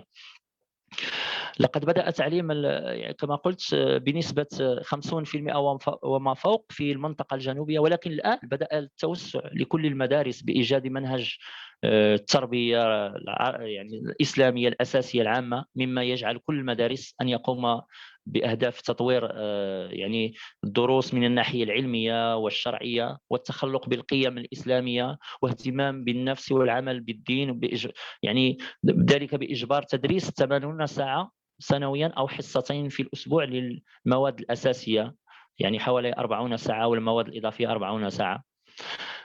بعد هذا العرض السريع تبين لنا أن اللغة العربية لها دور كبير في تايلاند، ويعني وفي جنوب تايلاند خصوصا، ووجود ملحوظ سواء في المؤسسات التعليمية الحكومية أو في المؤسسات التعليمية الأهلية، ولها مظاهر متعددة أثبتت وجودها، وقد تطورت تطورا ملموسا في مجالات متعددة. وهنا أذكر بأن هذا حال جنوب تايلاند مثل يعني يشبه كثيرا اندونيسيا في طريقه نشر اللغه العربيه وانتشارها.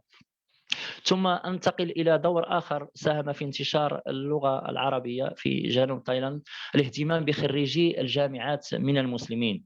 فالحكومه التايلانديه اهتمت بهم من حمله البكالوريوس، عملت على توظيفهم مثلا المتخصصين في اللغة العربية، توظيفهم سواء في الدوائر الحكومية، وحظي المدرسون في مجالات الدراسات العربية والعلوم الإسلامية بمكانة في ضمن الوظائف التي تخصصها الحكومة التايلاندية. ثم كذلك مما يعني ساهم في نشر اللغة العربية في هذا البلد الآسيوي في جنوب تايلاند المسلم منح الحقوق المدنية للمسلمين بعدما كان الاضطهاد سابقا، ونعرف المجازر التي وقعت هناك في الجنوب. منح الحقوق المدنية للمسلمين أعطى فرصة طيبة للعلماء والدعاة أن يقوموا بواجب الدعوة والتعليم، فأنشأوا المدارس والمراكز العلمية والجمعيات الخيرية ودور الأيتام، وقامت الحركات العلمية والدعوية في غالب مناطق ولايات جنوب تايلاند، يعني فطاني، جالا، ناراتيوات، هذه المناطق الثلاث الجنوبية المشهورة جدا.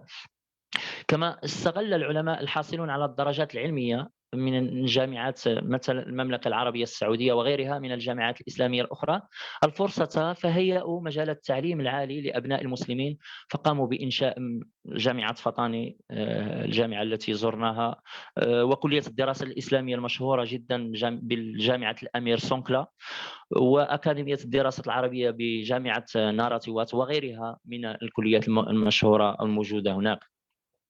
ثم من الأمور التي ساهمت في انتشار اللغة العربية تشجيع المسلمين على التعلم ودراسة العلوم الدينية.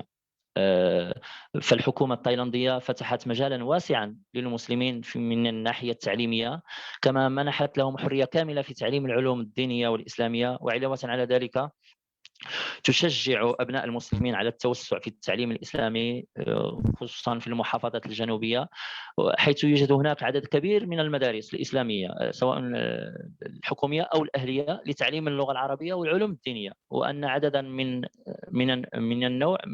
هذا النوع من المدارس في الوقت الحاضر لا يقل عن 325 مدرسة موجودة هناك.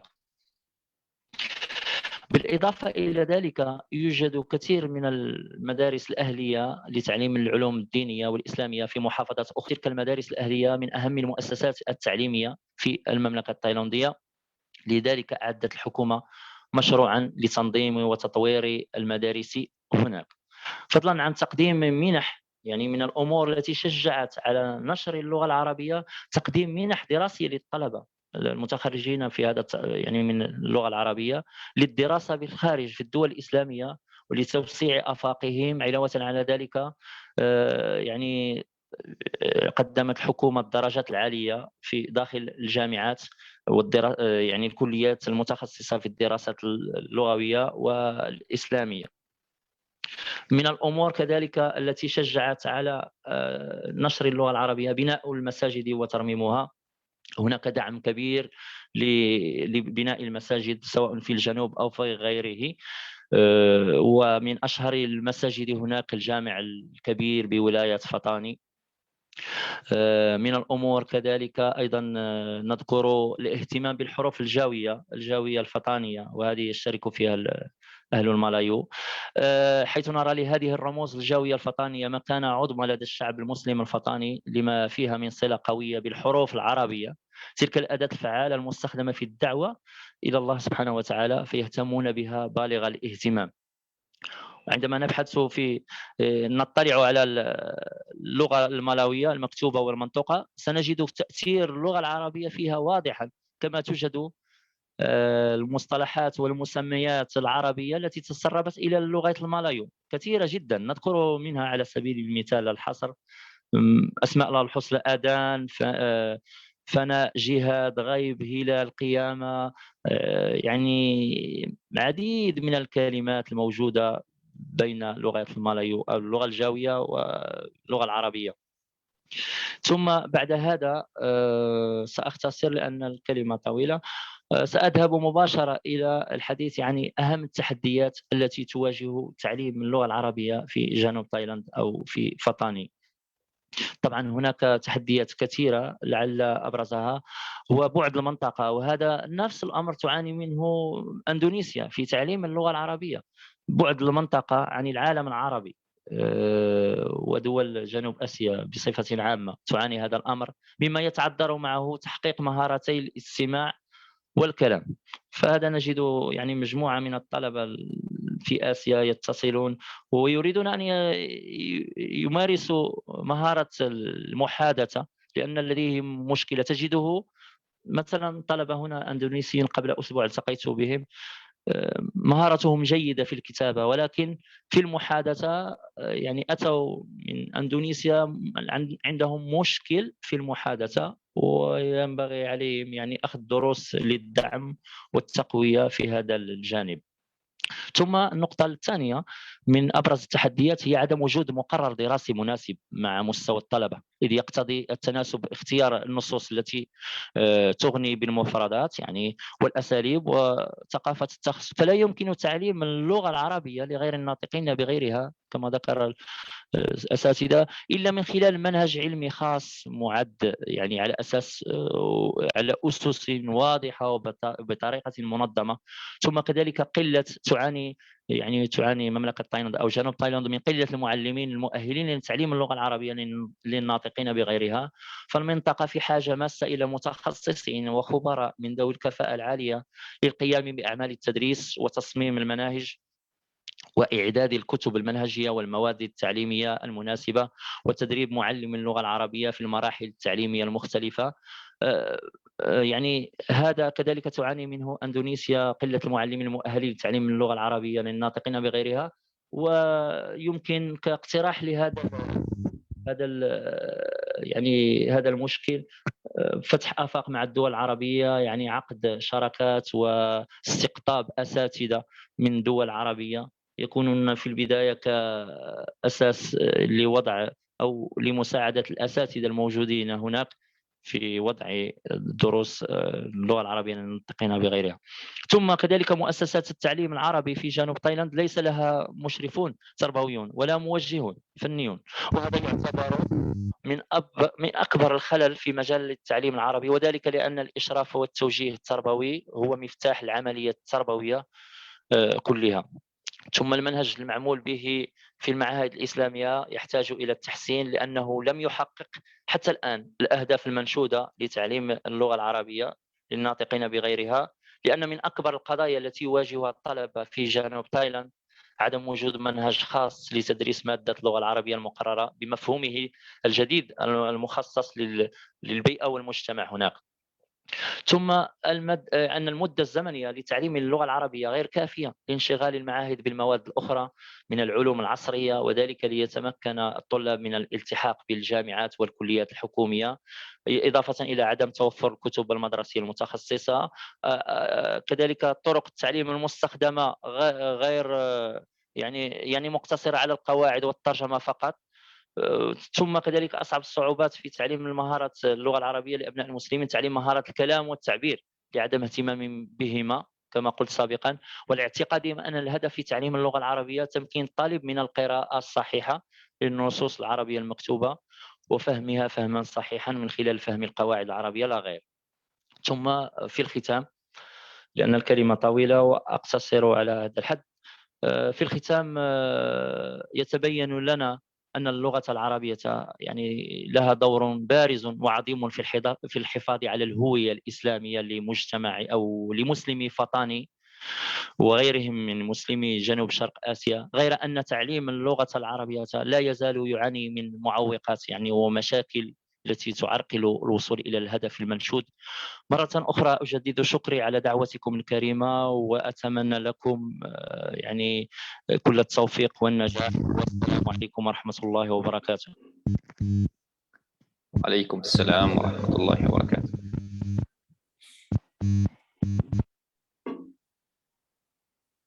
شكرا كثيرا على المداخلة الجميلة من الأستاذ الدكتور فؤاد العزيز. وقبل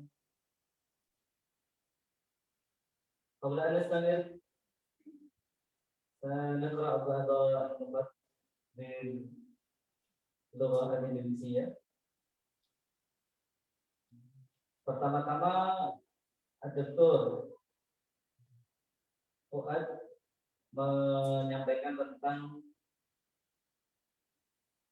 judul dari pembahasan beliau, yaitu peran bahasa Arab, khususnya dalam isi makalah beliau, khususnya pengaruh bahasa Arab bagi wilayah Asia Tenggara, lebih khusus lagi yaitu negara Thailand, khusus lagi bagian selatan, di mana bahasa Arab adalah bahasa segala ibadah dalam agama Islam, dan bahasa Arab menjadi wasilah untuk kita memahami agama, karena kitab-kitab dari peninggalan ulama terdahulu semua berbahasa Arab.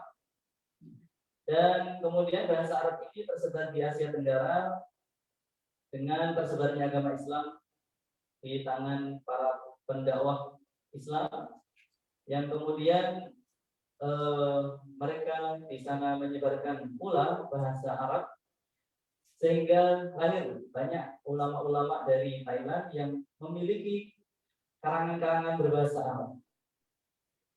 Kemudian beliau menceritakan bahwasanya di Thailand bahasa Arab pernah menjadi bahasa perekonomian mereka, khususnya di daerah dengan nama-nama Noah. Dan di Thailand juga bahasa Arab menjadi bahasa untuk proses pembelajaran dan bahasa bagi mereka yang ingin bepergian di negara-negara Arab.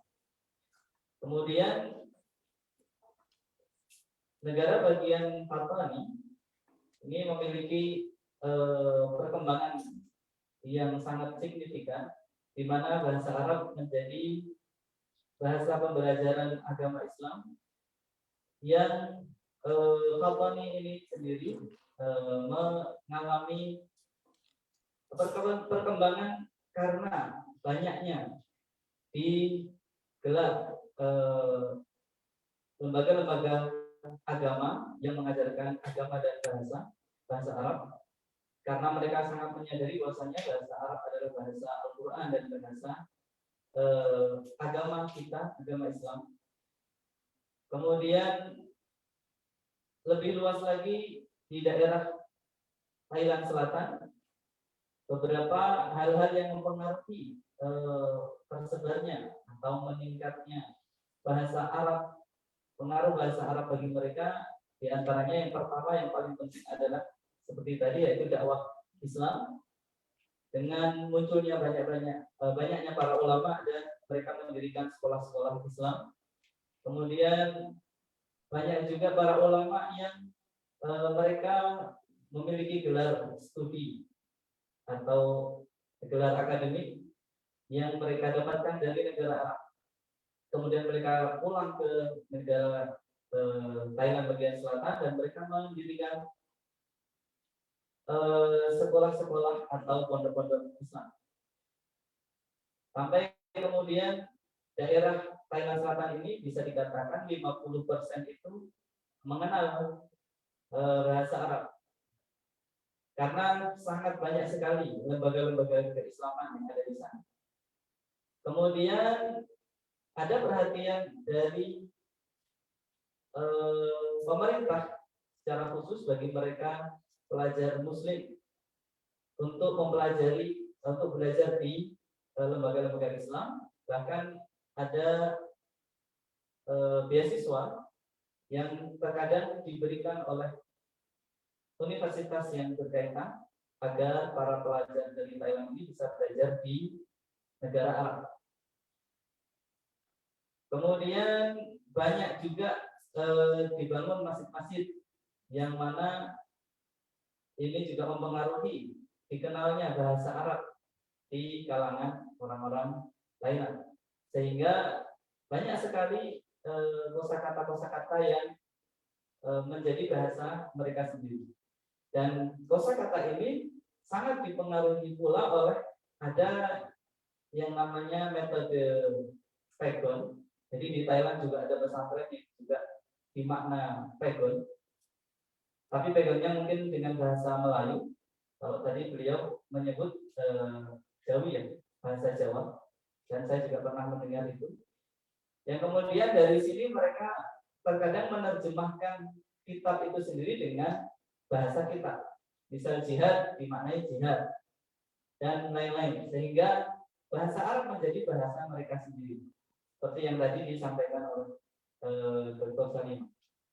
Kemudian banyak sekali tantangan yang dihadapi dalam perkembangan bahasa Arab khususnya di Thailand, yaitu termasuk Indonesia. Yaitu yang pertama, jauh dari masyarakat Arab sehingga mereka jarang mendengar komunikasi bahasa Arab. Kemudian mungkin banyak kita yang belajar bahasa Arab, tapi seperti yang tadi disampaikan oleh Kiai Imad, fokusnya hanya kepada penulisan atau bacaan, akan tetapi kurang dalam komunikasi. Kemudian mungkin juga kurang banyak lembaga-lembaga pelatihan bahasa secara khusus, dan banyak dari mereka yang ketika belajar bahasa tidak mempelajari sampai mendalam, hanya diambil poin-poin yang sekiranya dibutuhkan, dan kurang merasa bahwasanya bahasa Arab harus menjadi betul-betul bahasa mereka sendiri. Selain itu juga adanya alokasi waktu untuk belajar bahasa Arab yang dirasa kurang karena mereka memiliki kesibukan lain, entah itu belajar ilmu yang lain seperti ilmu umum dan lain sebagainya. Dan beliau menutup materi beliau dengan bahwasannya bahasa Arab memiliki peran yang sangat penting bagi kita yang beragama Islam untuk kita tetap teguh dengan agama Islam dan semakin naik atau semakin mendalam rasa kita dalam menjalani agama Islam sebagai agama Allah Subhanahu wa taala. Dan mungkin itu yang dapat kami sampaikan dari poin-poin yang disampaikan oleh Ustaz Dr.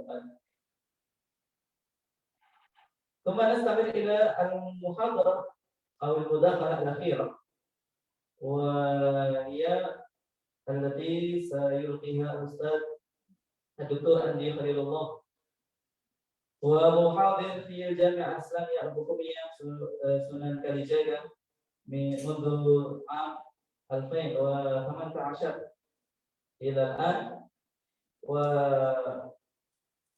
وأيضا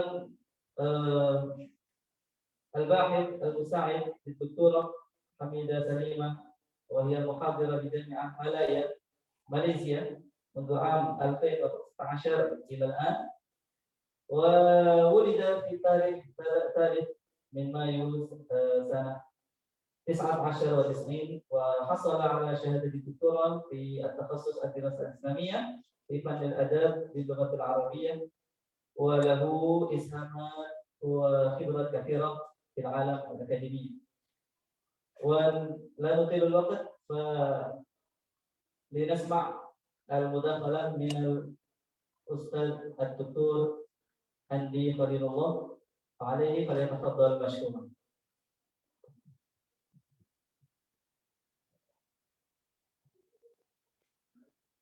أحييكم بتحية الإسلام، السلام عليكم ورحمة الله وبركاته. عليكم السلام ورحمة الله وبركاته. أريد أن مقدمة جديدة الشكر إلى رئيس الجلسة الذي قد أعطاني فرصة لتقديم هذه المقالة. وأيضا أريد أن أقدم جزيل الشكر إلى أستاذنا الفاضل الأستاذ الدكتور محمد إمام داود، وأيضا المتحدث الثاني السيد محمد أحمد، المتحدث الثالث الدكتور فؤاد العزيزة المغربي، وأيضا إلى جميع الطلبة إلى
الصوت غير مسموع.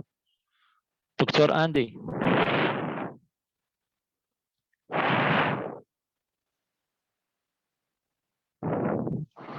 المرجو منكم تفعيل الصوت، لم نعد نسمعكم.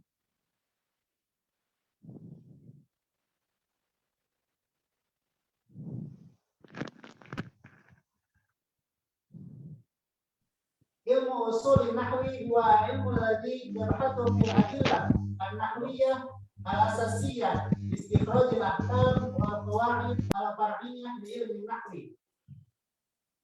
وللأسف أكثر من الطلبة بإندونيسيا في متخصص قسم اللغة العربية لا يفهمون علم أصول النحو، هم فقط يتعلمون بالعميق إلى علم النحو ولم يهتموا إلى علم أصول النحو.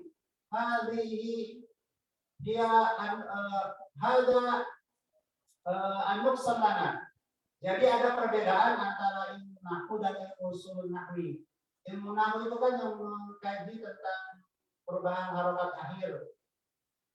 Ja'a Muhammadun, kenapa dibaca rofa itu ilmu nahwi. Sedangkan ilmu usul nahwi itu ilmu yang mengkaji tentang bagaimana landasan-landasan ilmu nahwu terbentuk, dalil-dalil nahwu terbentuk, misalkan bagaimana teori amil, bagaimana i'rab dan sebagainya.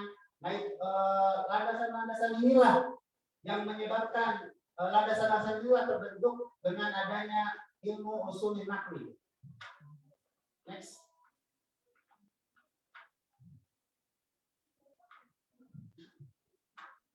Tajdidu darsin nahwi. Hawal al-mahzumi wal lughawiyun al-mu'asirun al-akharun mislu Tamam Hasan, Syauqi Dhaif, wa Ibrahim Mustafa, Tafsir ilmi nahwi min ajli taysir bil fahmi wal fa'aliyah fi dirasah. Badat mazahir tajrid inda ma'di al-mahzumi fi dawati ila iya nahwi al-mutakamil.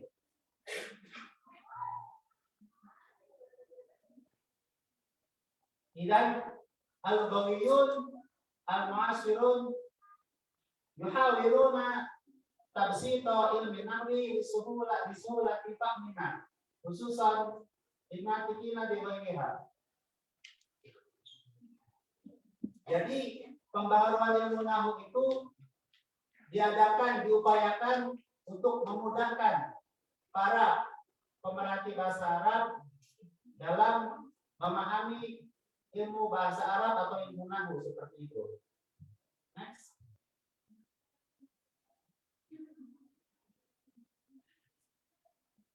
Tajdidu ilmi nahwi ilaha manaqi kabirah di taisir nahwi di annahu min hajatiz zaman wa hajatil muta'allimin. Jadi kebutuhan para pembelajar bahasa Arab akan ilmu nahwu itu karena kebutuhan atas alasan kebutuhan penyederhanaan ilmu nahwu itu maka terbentuklah pembaharuan ilmu nahwu. Wa hadhihi suratani yakni dahil maktabatil ulama di Ustaz Ad-Doktor Muhammad Imam Daud wal kitab alladzi allafahu Ustaz Al-Fadhil Muhammad Imam Daud. Jadi ini ada gambar astadinukum li an asyrah lakum al-ma'had li tahfidil Quran li Ustaz Al-Fadhil Muhammad Imam Daud hubban wa syauqan li indahu. Jadi ini perpustakaan di dalam Maktabatul Ulama ma'hadnya Profesor Dr. Muhammad Imam Daud. Jadi di dalam perpustakaan ini terletak di dalam pondok tahfidul Quran milik Imam Daud. Dan ini ada kitab yang berjudul Muhadharat fi Ilmi Lughah al-Arab. Hadzal kitab aqani Ustadzun Al-Fadhil hadzal kitab aqani Ustadzun Al-Fadhil bainama kuntu bi Misra bil Qahirah li Jam'il Muqabalah ma'ahu. Next. Mahdi al-Mahzumi wa afkaruhu. Ma huwa Mahdi al-Mahzumi? Mahdi al-Mahzumi huwa ahadul lughawiyyin al-mu'assirin min asluhu min al-Iraq wa darasa di Misra mundu marhalat al-Islam wal magister wal doktora di Kuliah Darul Ulum di Jamiatil Qahirah di Misra. Jadi Mahdi al-Mahzumi adalah seorang linguis, seorang sastrawan yang berasal dari Irak yang belajar dari S1 sampai S3 di Fakultas Darul Ulum di Universitas Kairo di Mesir. Wa afkaruhu dita'athur min al-afkar al-khalidiyah yakni wabi'u ilmi al-arud al-Khalil bin Ahmad al-Farahidi. Summa ta'athara Mahdi al-Mahzumi bil fikri an-nahwi al-kufi yakni min madrasatil Kufa an-nahwiyah. Next.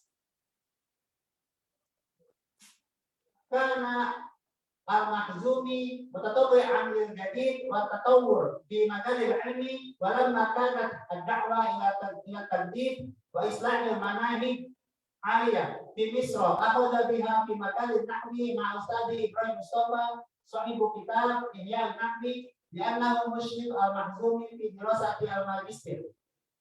Idan Ibrahim Mustafa huwa muallimu Mahdi al-Mahzumi bainama huwa darasa lima halatul magister di Kuliah Darul Ulum di Jamiatul Qahirah.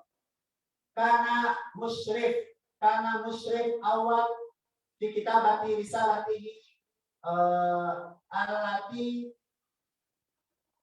bahasat fil afkar an-nahwiyah indal Khalil bin Ahmad al-Farahidi. Jadi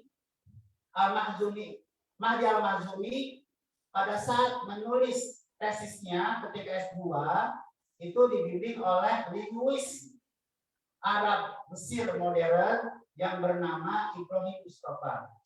Jadi Ibrahim Mustafa itu adalah seorang linguis modern Mesir.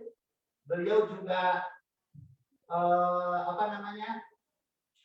pembimbing musyrif untuk tugas akhir S2-nya Mahdi al-Mahzumi. Dan Ibrahim Mustafa adalah seorang penulis tentang kitab, seorang penulis kitab Ihya'un Nahwi. Jadi ada kitab Ihya'un Nahwi. Kitab ini yang menyeru atau mengajak terhadap pembaharuan ilmu nahwu.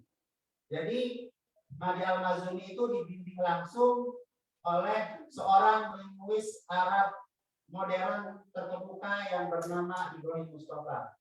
Dan sebagaimana kita tahu, Ibrahim Mustafa itu juga terinspirasi dari Ibnu Mado Al-Qurtubi Al-Andalusi.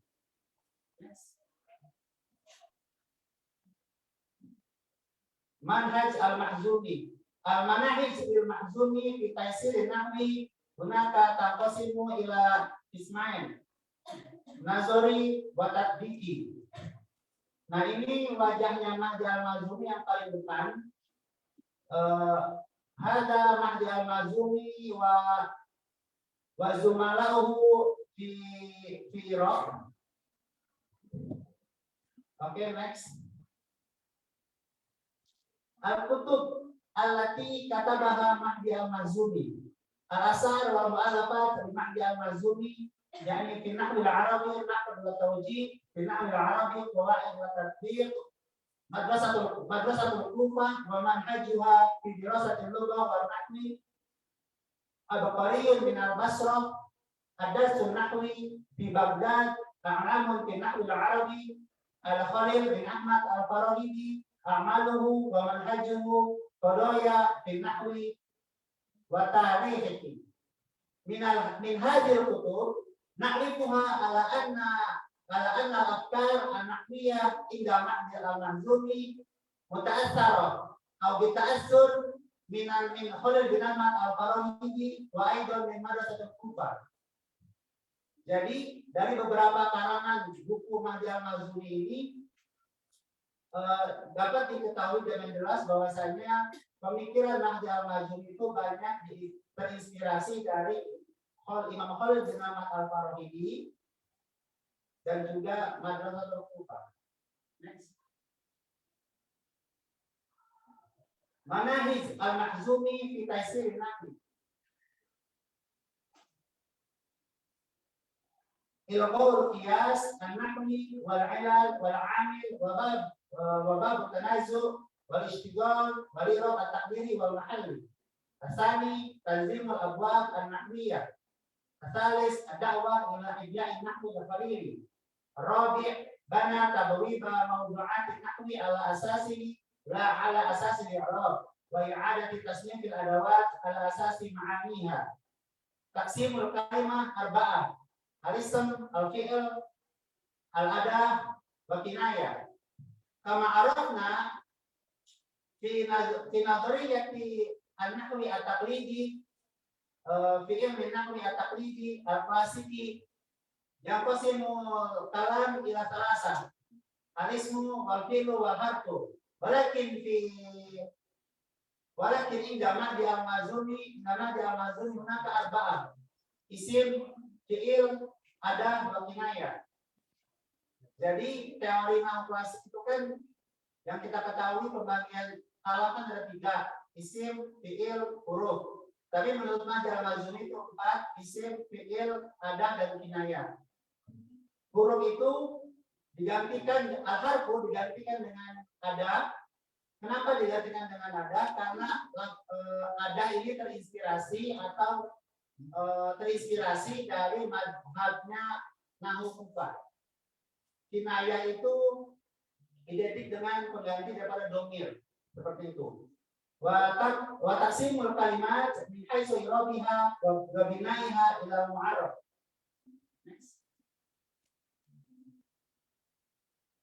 Wa aidan ittakhadha min al-jumlah mawdu'an fi nahwi fi'liyah, ismiyah, dzarfiyah. Al-fa'il wa naibul fa'il sawa'un fi darajah wahidah. Jadi menurut Mahdi Al-Mazuni yang namanya fa'il dan naibul fa'il itu sama saja dalam satu kedudukan, tidak ada perbedaan antara fa'il dan naibul fa'il. Sebagaimana kita tahu, fa'il itu menurut teori klasik, fa'il itu untuk fi'il maklum, sedangkan naibul fa'il untuk subjek untuk fi'il majhul. Nah, menurut teori nahwu modern Mahdi Al-Mazuni itu tidak ada perbedaan antara fa'il dan naibul fa'il.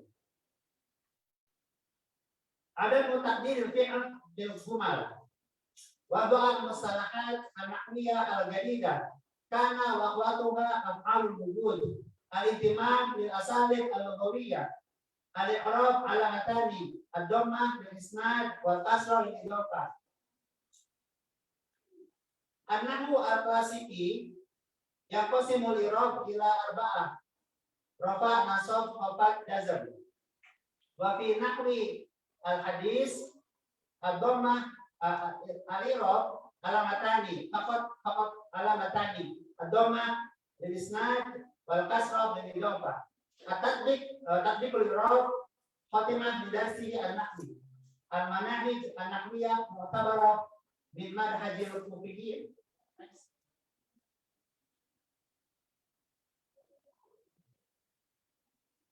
Ilmu lisaniyat al-Arabiyah. Linguistik Arab modern itu terdiri dari 3 pokok utama, yaitu ilmu aswat, fonologi. Jadi ilmu aswat itu fonologi. Lasani, ilmu sorfi, morfologi Arab. Ilmu lugah, linguistik. Next. Atadammun inda man jawazumi fi mabni lugha al-arabiyyah bil-Qahira. بينما درس مهدي المازومي في جامعة القاهرة منذ الأيسر حتى الدكتوراه، كان أرسل المقالة إلى مبنى اللغة العربية بالقاهرة، وهذه داخل مبنى اللغة العربية بالقاهرة. Jadi ini adalah gambar dalam ruangan Majmu' Lugha Al-Arabiyyah بالقاهرة.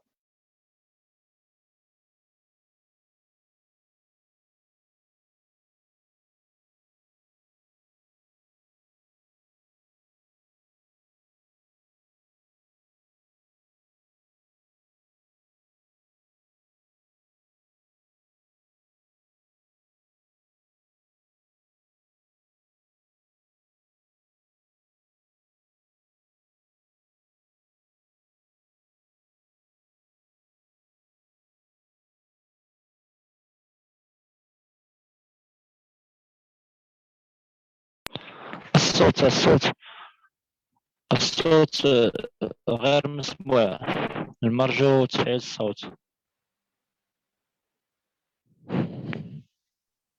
نعم الصوت غير واضح أستاذ. أخي نعم أخي أندي بانيتيا المرجو تفعيل الصوت.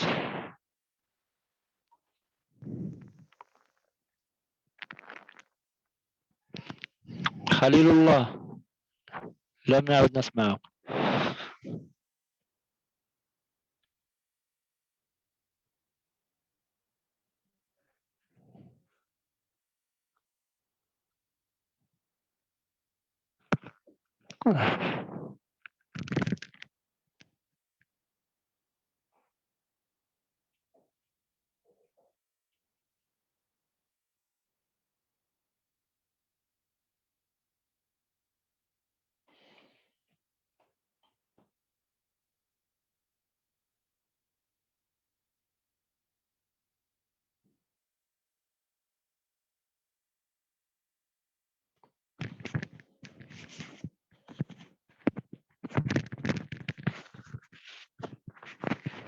المرجو تفعيل الصوت.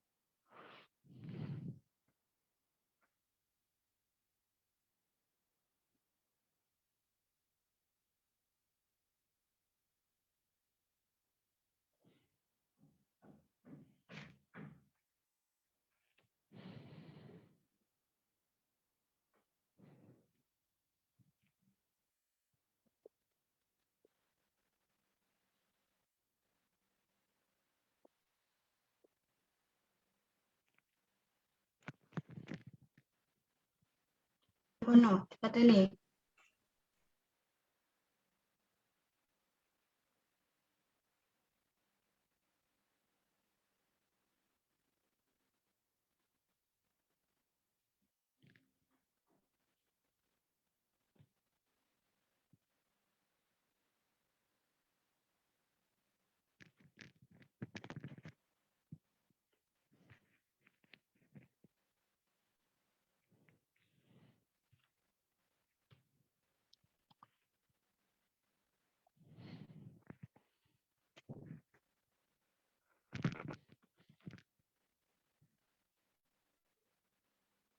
المرجو تفعيل الصوت.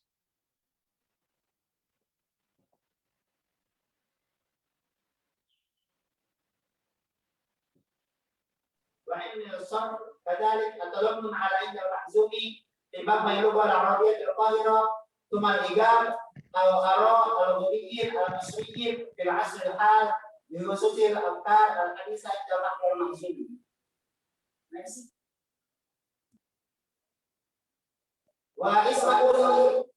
واسمحوا لي لأن أعرف لكم أيها الأصدقاء الأعزاء في هذه الجامعة جامعة سلطان بندر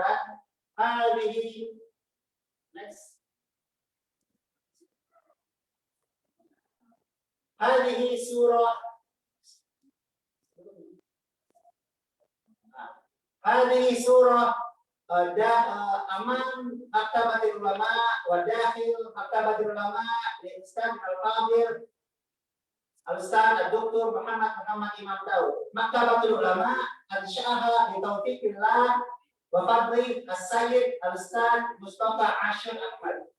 Ini posisinya di depan gerbang Maktabatul Ulama, milik Ustaz Muhammad Imam Daud. Dan ini wahada dakhil Maktabatul Ulama inda Ustaz Muhammad Imam Daud. Al-Markaz Al-Alami bil Quran Al-Karim wa Ulumihi Hay'ah Ilmiyah Mustaqillah. Next.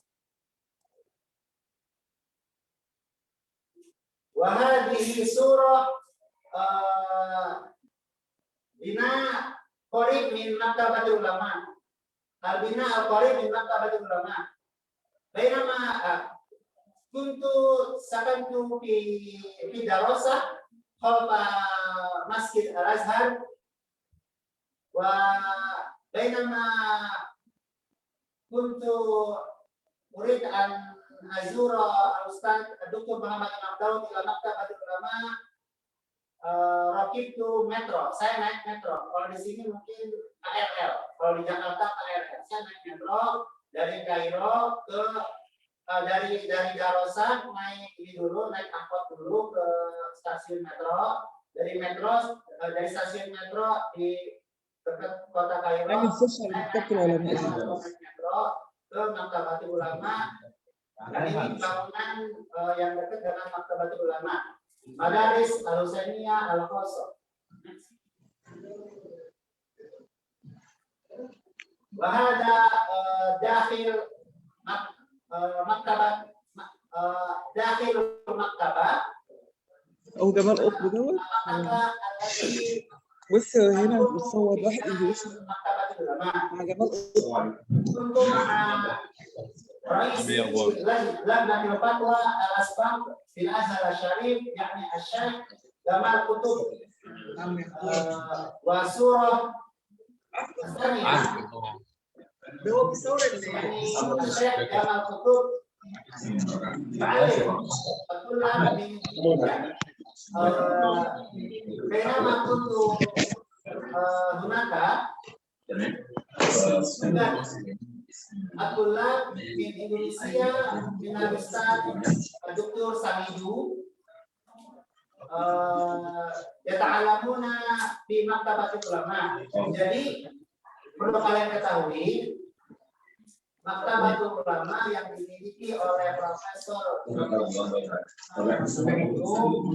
banyak didatangi oleh para pembelajar dari Indonesia, salah satunya dari UGM yang dibawa oleh Profesor Samidu, dan juga pernah ada beberapa daurah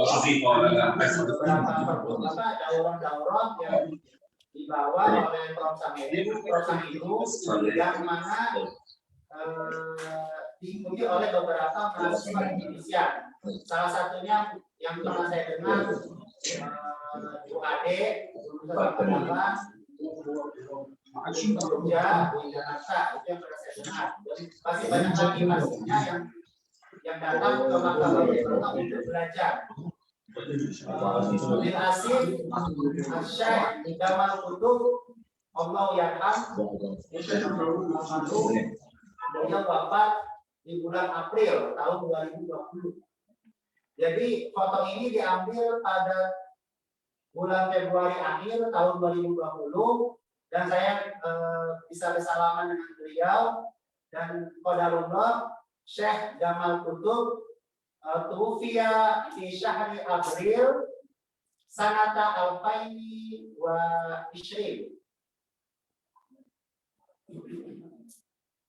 Next.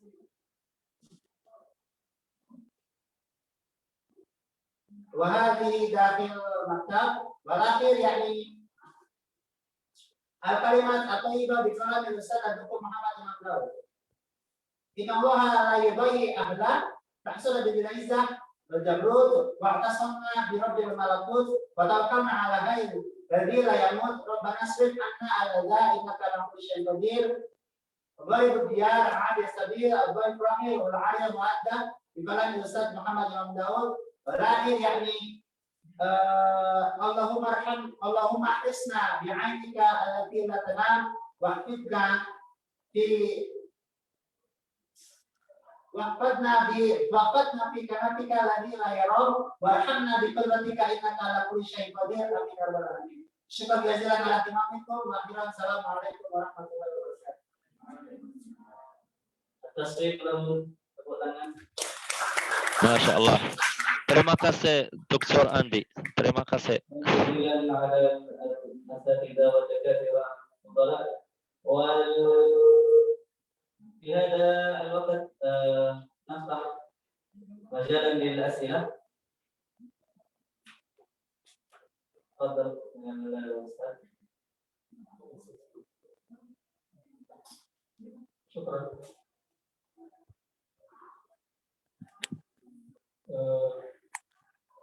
شكرا على السادة المتحدثين.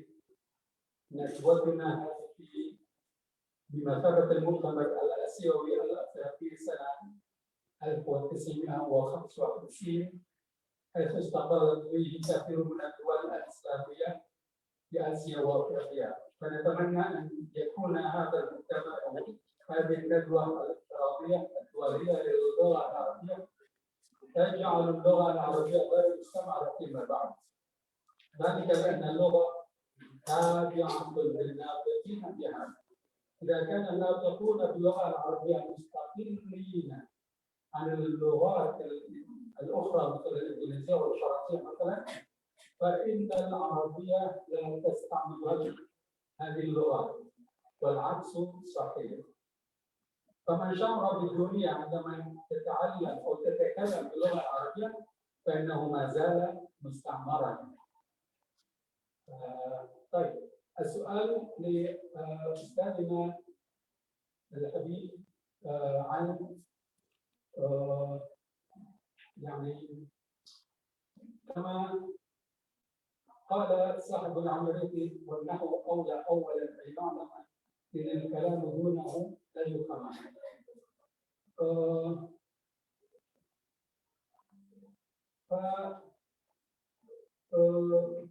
النحو مهم لأن الكلام بدون النحو غير مفهوم. والتبسيط النحوي مفيد لترقية مهارة الكلام، ولكن فهم النصوص القديمة بحاجة إلى معرفة دقائق النحو والبلاغة. كيف نأخذ من هذين؟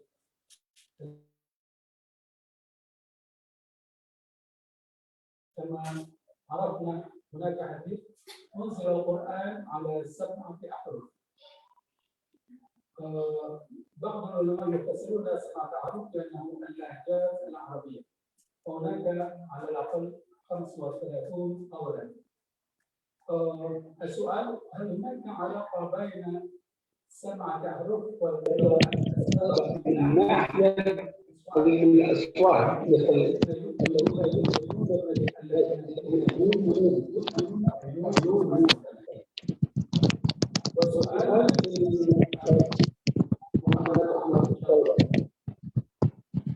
هناك تشويش على الصوت. لم نعد يا شيخنا، لم نعد نسمع يا شيخنا. اللغة لا يعرف سياسة ولا السؤال السؤال أي نوع من العربية يمكن أن يكون وسيلة لتوحيد الأمة؟ وما هي أحسن طريقة للتعليم؟ والأخير السؤال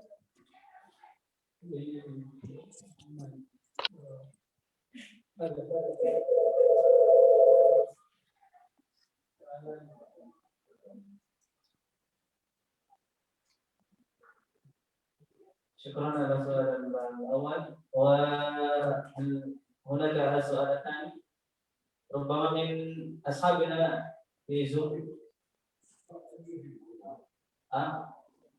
طيب سيجيب أولا المتحدثون.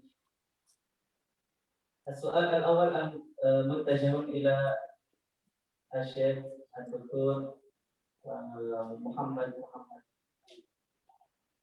إمام داود.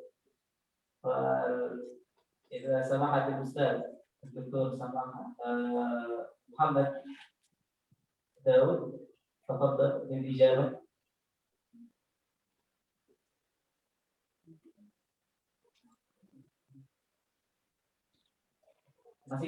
masih ada ya? Masih gabung? ada. المعذرة كأنه ليس معنا، وربما ننتقل مباشرة إلى الأستاذ محمد شاغر ليجيب السؤال المطروح. تفضل. السلام عليكم. ممكن أعيد السؤال؟ الصوت غير واضح. السؤال كما عرفنا أن اللغة لها دور سياسي في توحيد الأمة. والسؤال أي نوع من العربية التي يمكن أن يكون وسيلة لتوحيد الأمة الإسلامية في العالم، حيث عرفنا أن اللغة العربية لها لهجات متنوعة، واللغة والناطقون باللغة في دولة ما متأثرة يعني باللغات الأخرى، أو يعني باللهجات المحلية. شكرا. بعد السؤالين مرة ثانية لتأكد من صحة الأسئلة. السؤال الأول: هل للغة دور أساسي في توحيد الأمة؟ هذا كان السؤال الأول، هل صحيح؟ نعم صحيح. السؤال الثاني كان عن دور اللهجات في إسراء اللغة وتعليمها للغير الناطقين بها. أي نوع من اللغة العربية التي يمكن أن يكون وسيلة للتوحيد؟ هذا السؤال الأول ولا الثاني؟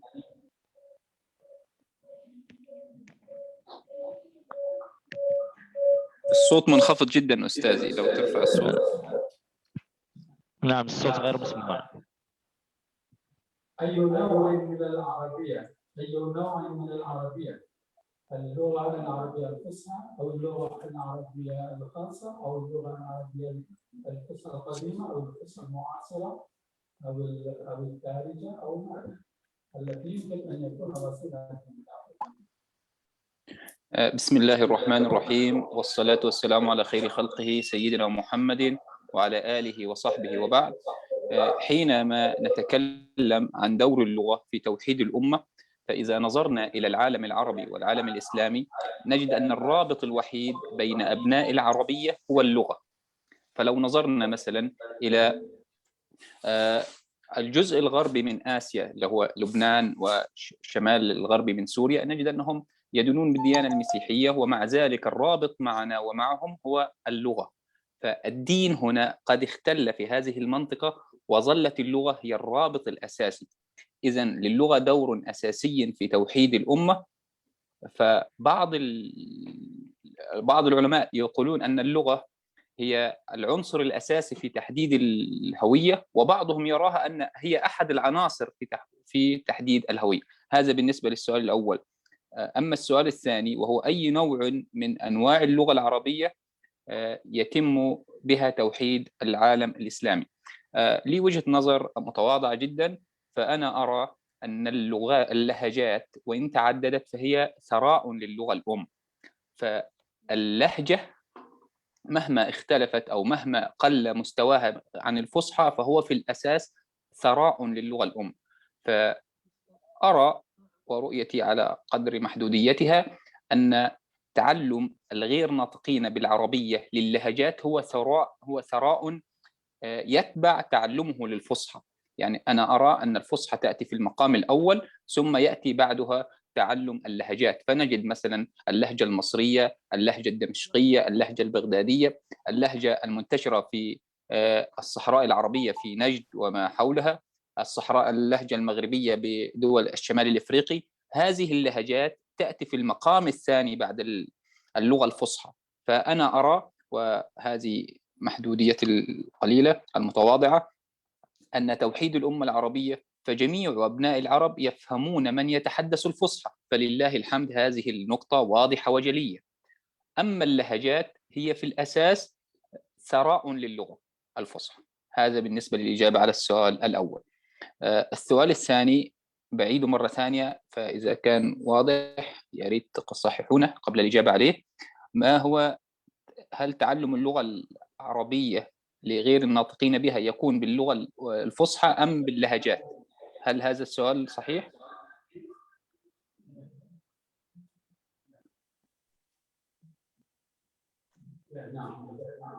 السؤال الثاني هو دور اللهجات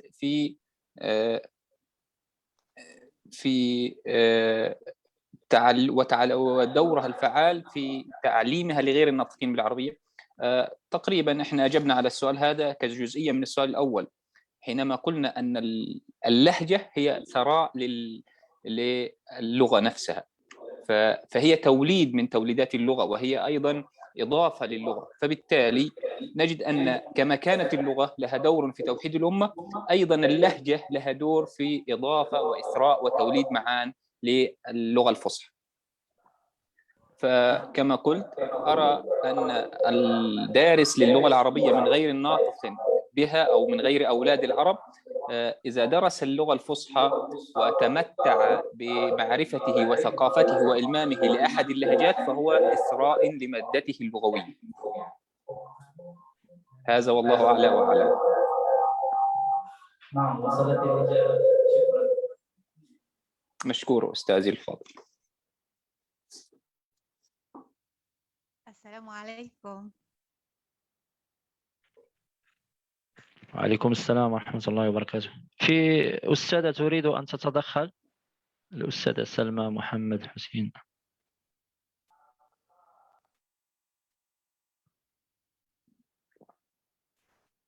ربما لا يستمعون إلي. السلام عليكم. وعليكم السلام ورحمة الله. الصوت واضح جدا دكتورة، تفضل. نحن نستمع إليك، ولكن ربما كما قلت لا يستمعون إلى الصوت، لا يصلهم. أعيدي مرة أخرى. السلام عليكم. مشكلة في الصوت. وعليكم السلام.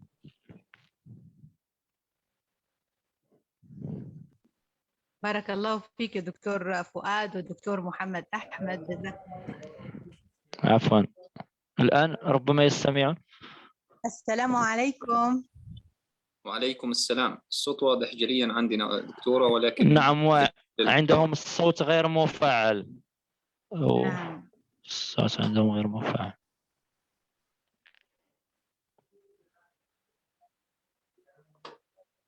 قد يكون هناك سؤال موجه لأحد الموجودين بالقاعة من الدكاترة.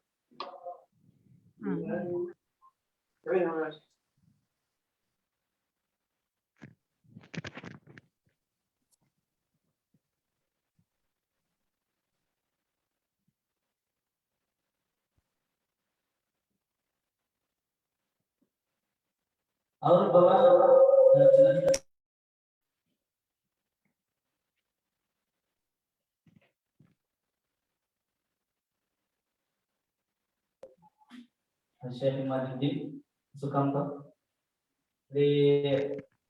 Al-Ustadz Fadil Muhammad Imam Dawud. Wasu'al saya Syekh. السؤال يعني كما عرفنا أن القرآن يعني هناك حديث أنزل القرآن على 7 أحرف، وهناك مصطلح يعني القراءة ال7. السؤال هل هناك علاقة بين 7 أحرف والقراءة ال7 من حيث علم الأصوات، مثل الذين يؤمنون والذين يؤمنون يحسب أن ما له أفنده يحسب أن ما له أفنده، هذا يتعلق بالصوت. هل هذا يعني هل هناك علاقة بين 7 أحرف في الحديث ومصطلح قراءة ال7؟ شكرا. تفضل شيخ محمد بن جابر. أنا لم أسمع السؤال جيدا، أرجو من مشرف الجلسة أن يعيد السؤال بصوت واضح. ربما بالاختصار هناك علاقة بين 7 أحرف، هل هناك علاقة بين أنزل القرآن على 7 أحرف وما يسمى بالقراءة ال7، هل بينهما علاقة؟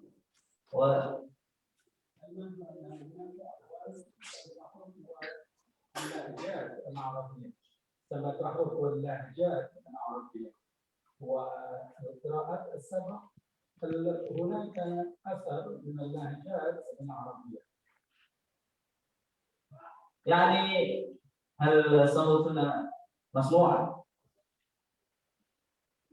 يعني أن السؤال هل هناك علاقة بين ما يسمى ب7 أحرف والقراءة ال7، لأنه قيل أن ال7 أحرف هذا اللهجات من حيث اللهجات، وهل هناك تأثير في 7 أحرف للقراءة ال7؟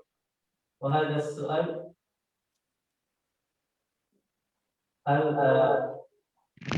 واضح، هكذا أجيب. بسم الله الرحمن الرحيم، والحمد لله رب العالمين، وبعد. السؤال وهو: هل هنالك علاقة بين حديث سيدنا رسول الله صلى الله عليه وسلم أنزل القرآن على 7 أحرف وبين القراءات ال7 والقراءات ال10 والقراءات ال14؟ هنالك علاقة، لكنها ليست رقمية، لأن العلماء وجمهور العلماء المتخصصين في هذا المعنى بيّنوا أن أنزل القرآن على 7 أحرف ليس المراد ال7 كرقم محدد، وإنما الإشارة إلى الكثرة والتعدد والتنوع في نزول القرآن على لهجات العرب.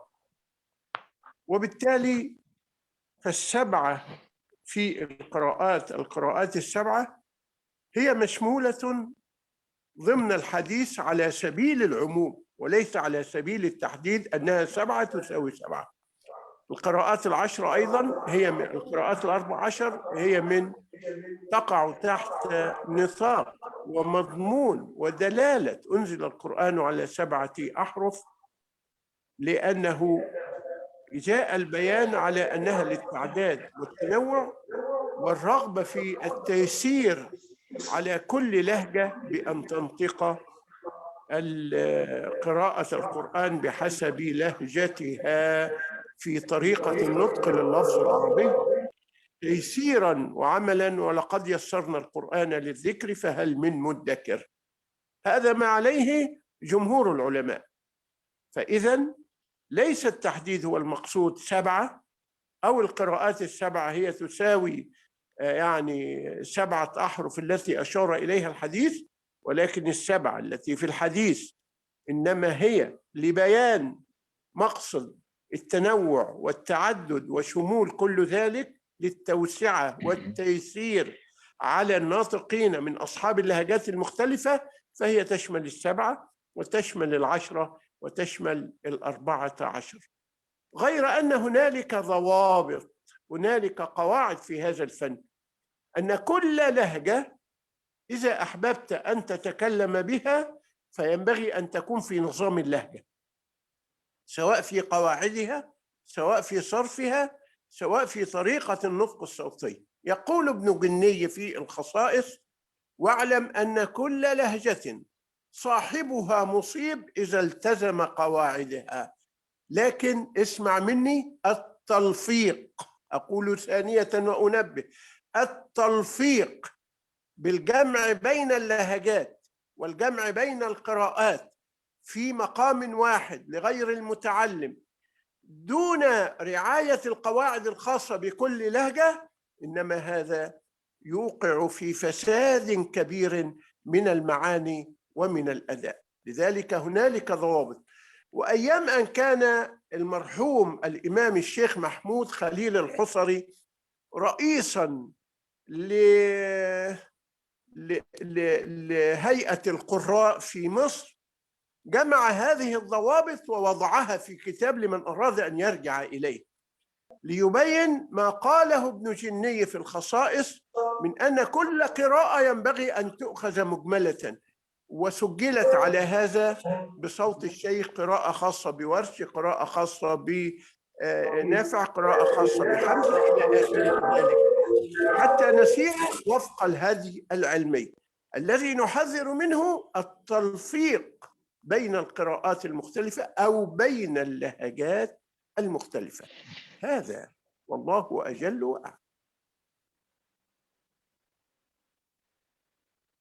نعم، شكرا على الإجابة. والسؤال الآخر من زوم موجود؟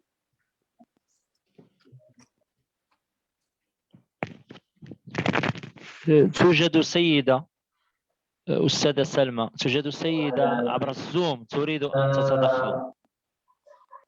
عز الله تعالى.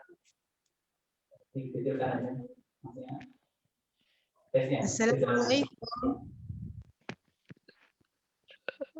السيد المشرف، السيد رئيس الجلسة، توجد سيدة عبر الزوم تريد أن تتدخل. أستاذة سالمة، المرجو التدخل قبل. السلام عليكم. ربما المتحدثون لو سمحتم أن تفتحوا الدرس الشيخ، يعني كان هناك سؤال ربما موجه إليكم أو أحدكم، ممكن يريد منكم أن يجيب هذا السؤال. السلام عليكم، هل تستمعون إلي؟ نحن داخل الزوم نسمعك جيدا، ولكن بالنسبة للجلسة. نعم، صوتك واضح يا دكتور عندنا. نرجو تنبيه اللجنة، ربما يطرحون سؤال آخر، لا نسمع جيدا. هناك سيدة تريد أن تتدخل عبر الزوم. قاموا بقطع الصوت. السلام عليكم. قاموا بقطع الصوت أستاذ، لا يستطيع، ربما لا يستطيعون أن يسمعوا.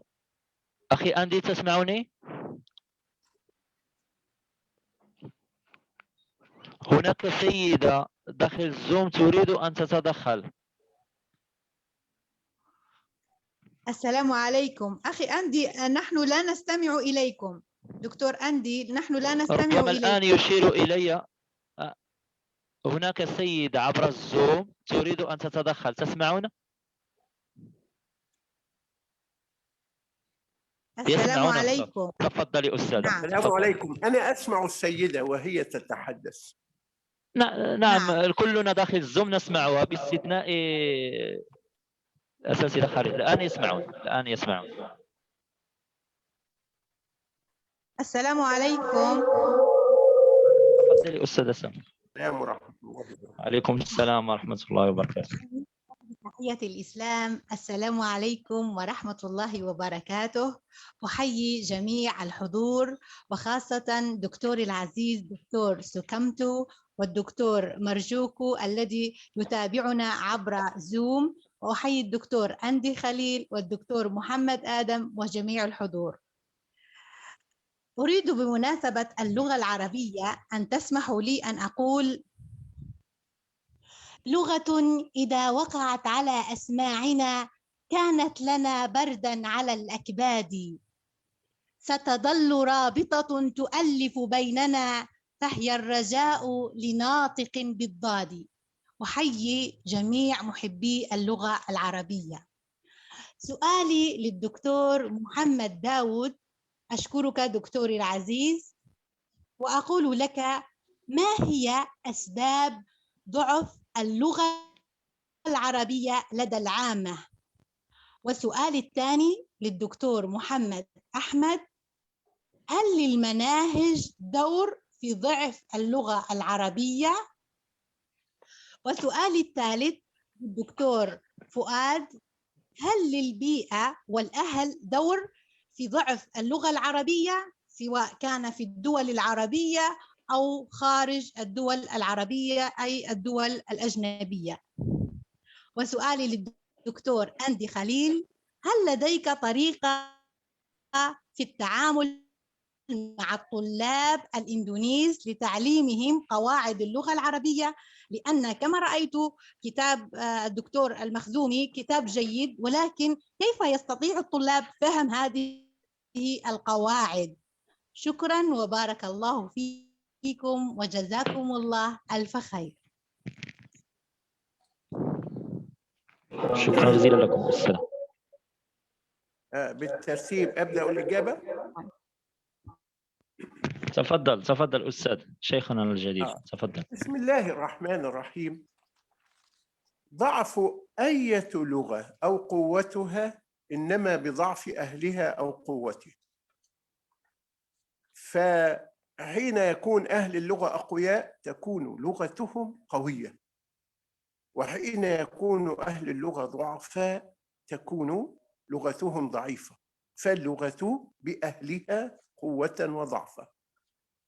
أما عن ضعف اللغة العربية في العامة لسبب جوهري، وهو أنا أسأل سؤالا للجميع في مصر، في إندونيسيا، في كل الدنيا كلها. في إندونيسيا هنالك لغة عامية يتحدثها الناس، ليست لها كتب، لا يتعلمها الطلبة في المدارس، وعلى الرغم من هذا هي سهلة ميسورة على ألسنة الجميع، على ألسنة الصغير والكبير، المتعلم وغير المتعلم. في حين في مقابل هنالك لغة إندونيسية فصحى لها قواعد، لها كتب يتعلمها الناس في المدارس، لها أساتذة، وعلى الرغم من هذا هي صعبة، يقع الناس فيها في الأخطاء الصوتية والنحوية ونحو ذلك. لماذا؟ لسبب بسيط، أن اللغة العامية هي التي يستعملها الناس، واللغة رهينة الاستعمال. اللغة التي تستعملها هي التي يكون لك المهارة فيها وتكون لك القوة في التحدث بها. واللغة التي تحفظ قواعدها ولا تستعملها تكون عصية وفرس حرون، وتكون ضعيفة على لسانك وتقع في الأخطاء فيها. فاللغة لا يكفي أن نحفظ القواعد وأن نعلم القواعد كي نتعلمها، وإنما لابد من الممارسة. واحفظوا هذه القاعدة: الاستعمال أبو المهارة، الممارسة أبو المهارة، وأم المهارة وأخت المهارة وعائلة المهارة. على قدر ممارسة اللغة على قدر ما تكون قويا فيها. فالذي ينقصنا ممارسة اللغة في سياقها الفصيح. الضعف من هجر هذه اللغة في الاستعمال، والمعرفة القواعد لا يكفي أبدا. ولذلك عندي في طريقتي التي يعني هي نتاج خبرة في تعليم اللغة لغير الناطقين بها: اسمع وتكلم. اسمع حتى تسمع النماذج الصحيحة، كيف تسمع وماذا تسمع، وتتكلم بالصواب الذي سمعته. هنا تكون اللغة الحية المنطوقة. وأقول لك شيئا، في إندونيسيا أنتم أذكياء وعلماء في القواعد، وتحفظون القواعد ربما أكثر من العرب، وتكتبون خطا جميلا، وعندكم بعض المعلمين للغة العربية من أهل إندونيسيا. ولكن إذا أقبل المعلم اللغة العربية ومعه زميله معلم اللغة العربية من إندونيسيا وجاءوا إلى مطار القاهرة مثلا، يتكلم معلم اللغة العربية في إندونيسيا إلى صاحبه من إندونيسيا باللغة العربية فيفهم ويكون الكلام واضحا، لكن لا يفهمه في المطار المصريون. لماذا؟ لأنه ينطق اللغة العربية بأصوات إندونيسية. انتبه، هو ينطق اللغة العربية بأصوات إندونيسية بطريقة النطق الإندونيسي، فتقع اللغة غريبة هكذا. ولذلك أيضا اللغة العربية ضعفها عند المتعلمين لها من غير الناطقين بها أنهم لا يتعلمون هذه اللغة من المصادر الأصيلة لهذه اللغة، وهم أهل اللغة. يوم واحد، شهر واحد بين المصادر الأصيلة وأهل اللغة يساوي عمرا كاملا مع البيئات الأخرى الغريبة التي لا تنطق باللغة العربية. الممارسة والاستعمال أبو المهارة. هذا وبالله التوفيق.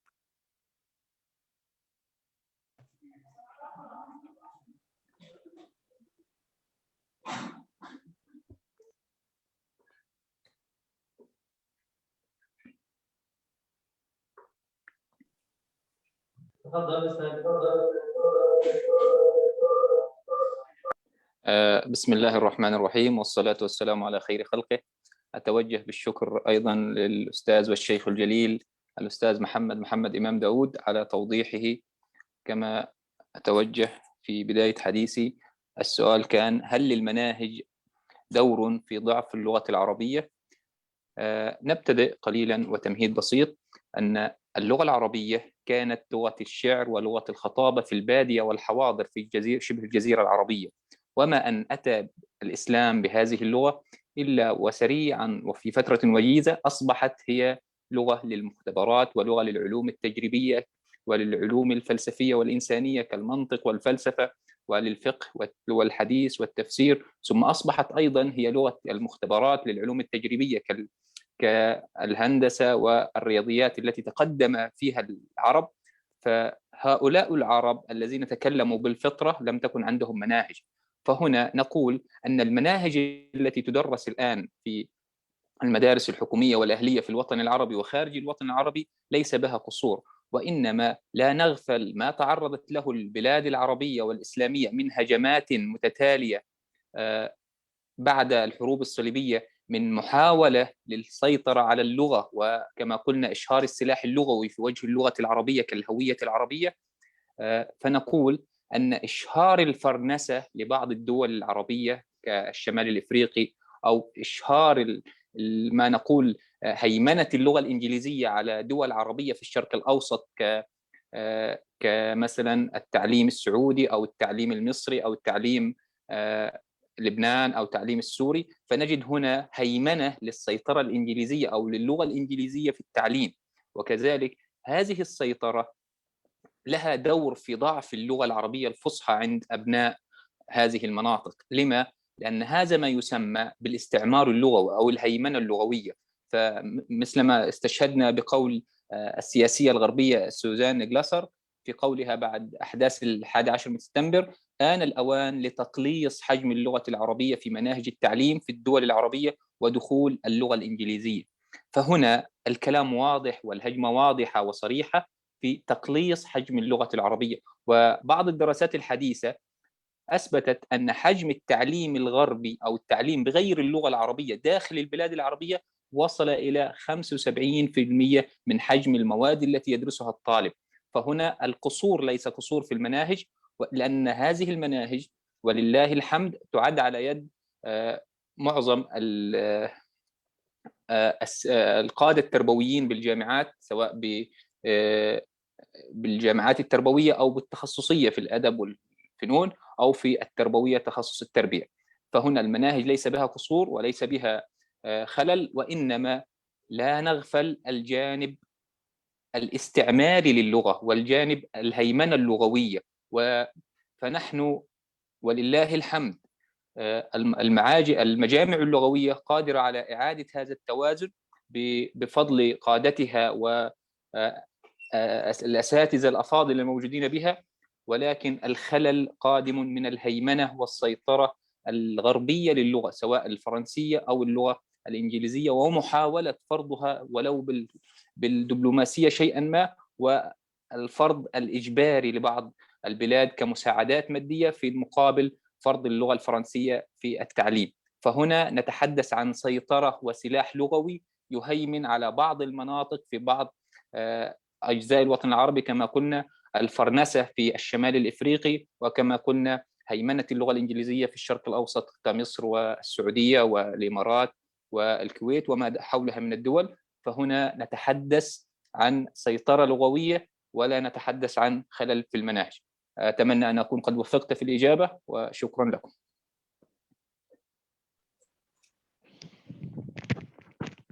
السلام عليكم ورحمة الله وبركاته. عليكم السلام ورحمة الله وبركاته.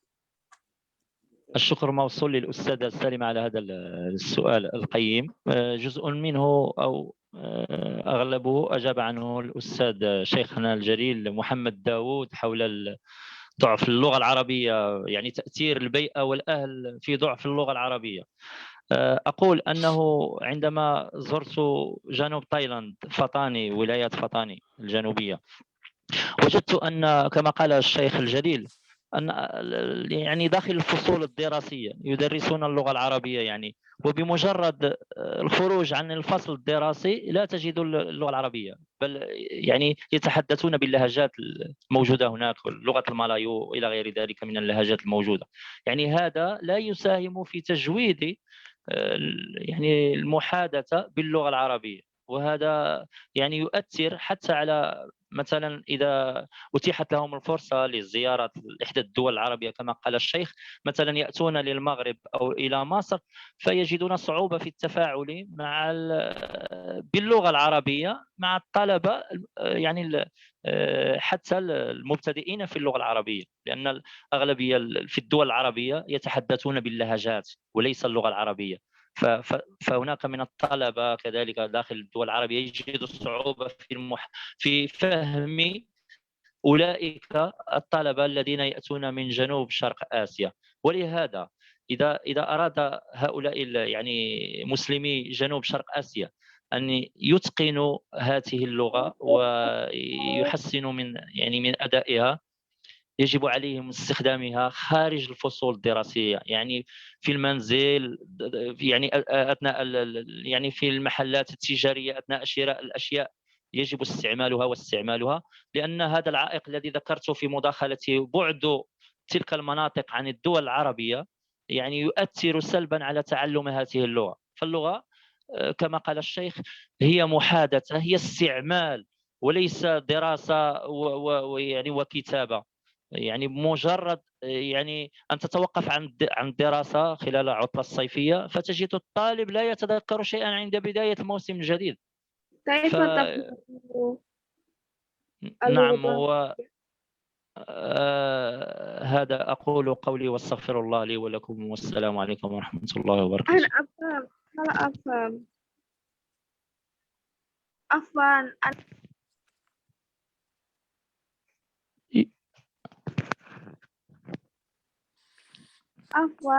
أنا لا أفهم. هناك من يريد أن يتدخل. شكرا. السؤال من الدكتورة سالمة: تثبيت المواد النحوية الحديثة للمحكي أو محزومي وللعلماء وللنحويين المعاصرين الآخرين شوقي طيب وتمام حسن وكمال رشد وإبراهيم مصطفى هذه المواد لم تكن منشورة إلى جميع المتعلمين بالشكل كامل. النظريات النحوية الحديثة ما زالت للممارسة فقط في الجامعات أو المؤسسات للباحثين المتبحرين في علم النحو.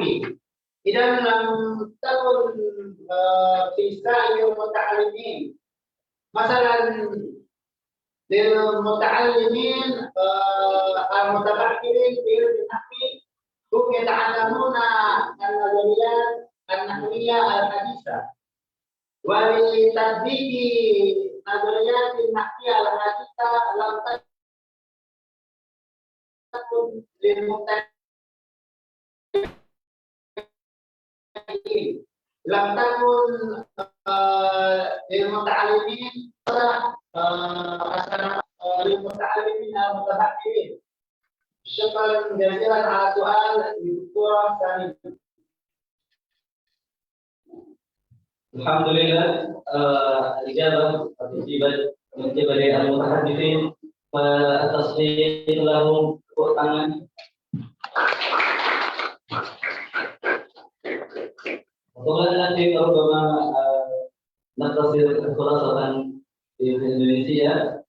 Soal pertanyaan pertama, apakah ada hubungan antara kelas dengan hadis dikatakan 7 bacaan? Kemudian dijawab oleh Profesor Muhammad Daud, kata beliau, memang ada hubungannya, tetapi angka 7 itu bukan bilangan terbatas, tapi itu kiasan saja, sehingga yang dimaksud 7 huruf adalah banyaknya dialek yang dipakai oleh orang Arab yang disetorkan dan disemak langsung dari Muhammad SAW. Kemudian tersisa di antara berbagai bacaan tersebut 7 lahjah yang masih terjaga secara mutawatir. Kemudian beliau menyampaikan bahwasanya akan tetapi 7 bacaan itu tetap 7, 10, 14 versi tetap memiliki yang namanya kaidah bacaan yang tidak boleh dibenturkan satu sama lain. Kemudian pertanyaan yang lain bahwasanya bagaimana cara menyatukan umat Islam untuk berbahasa Arab, maka adalah dengan mempelajari agama Islam. Kemudian bagaimana cara untuk atau jenis bahasa Arab di seluruh dunia itu menjadikan bahasa. Maka kata beliau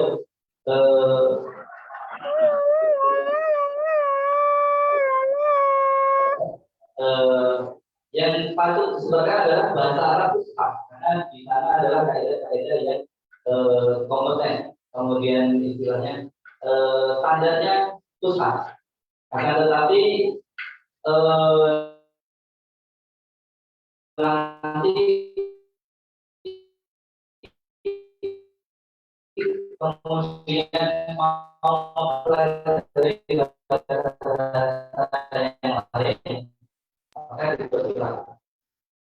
Kemudian Ustaz tadi bertanya apa sebab utamanya bahasa Arab dari orang Arab, Dr. Muhammad.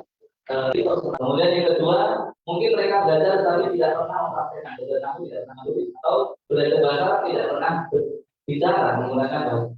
Dan perkara yang ketiga yang menyebabkan lemahnya bahasa Arab bagi orang umum adalah mereka kurang mencari orang yang alternatif, mencari orang Arab asli untuk diajak berbicara. Jika bahasa atau dialek yang dia pakai tantangan bahasanya adalah bahasa Arab. Mungkin kita dapat menemukan kita bisa berbahasa Arab satu sama lain, tapi tidak kita saling memahami. Tapi ketika bahasa itu kita gunakan kepada orang Mesir misalnya, atau orang Yaman, orang Saudi, orang Syria atau Palestina, mereka dalam bahasa kita. Padahal kalau kita bisa, kita bisa memahami satu sama lain. Artinya ini karena kita banyak kurang gaul dengan orang-orang yang berasal dari negara Arab. Kemudian beliau berpesan ambil 2 ini, yaitu sering mendengarkan dan kemudian praktek. Kemudian pertanyaan yang kedua, apakah sistem pembelajaran bahasa Arab itu ketika sulit akan menyulitkan pelajar bahasa Arab? Maka menurut beliau kurikulum bahasa Arab tidak menyulitkan sebenarnya. Akan tetapi ketika kemudian di sana ada istilahnya dari title, ada dominasi dari bahasa lain yang ditekankan untuk lebih harus seperti misalnya kita mau berbahasa Arab, tapi di sana kita wajib berbahasa Inggris dari kewajiban dari negara dan tuntutan perkembangan teknologi. Maka ini akan membatasi perkembangan kita dalam berbahasa Arab. Jadi bukan sistem belajar bahasa Arabnya, tetapi karena ada hal lain yang harus kita lakukan. Kemudian lingkungan itu mempengaruhi lambatnya berbicara bahasa Arab.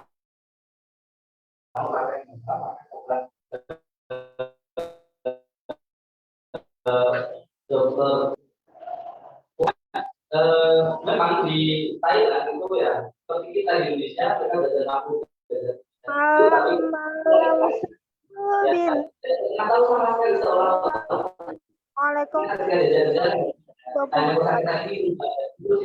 karena minimnya praktek. Jadi lagi-lagi minim praktek, semangat kurang sadar tentang pentingnya bahasa Arab, tingginya bahasa Arab, kita lemah. Kemudian pertanyaan terakhir kepada Dr. Andi, apakah metode yang diketuskan atau dikumpulkan oleh Mahdi Al-Makhzumi itu dapat bagaimana cara belajar metode beliau kata Dr. Andi? Metode ini bisa dipelajari di mustawa atau di tingkat universitas saja. Kalau yang pelajar pemula-pemula maka akan tentu sangat sulit mempelajarinya, dan ini lebih dibutuhkan untuk mereka-mereka yang ingin memperdalam bahasa Arab, kebutuhan pendidikan dan membuat metode. Dan mungkin saya secara pribadi menemukan ada lebih dari membuat metode, kemudian membuat kursusan di Jakarta dan calonnya 20 lebih. Mungkin beliau terinspirasi dari Mahdi Al-Makhzumi ini. Jadi karena belajar itu kemudian beliau mencetuskan metode baru.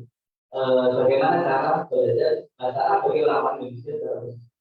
Wahada alhamdulillah sama Allah unsiyatana di hadzal yawm. Alhamdulillah alladzi yatamma lana bi kasbil manafi' wa nafa'na katsiran min al-masyayikh al-ulama wa laysa lana dikami basatina hadhihi illa al-muqaddim بشكر جزيل للجامعة أولا وللاتحاد اللغة العربية ثانيا ولاتحاد الطلبة اللغة العربية، وأشكر خصوصا لسعادة الدكتور نور الدين على هذه الجهود. جزاكم الله خير، ونسأل الله أن يديم هذه النعمة وعافية والمنفعة والعطاء من هذه الندوة الدراسية، وشكرا للجميع.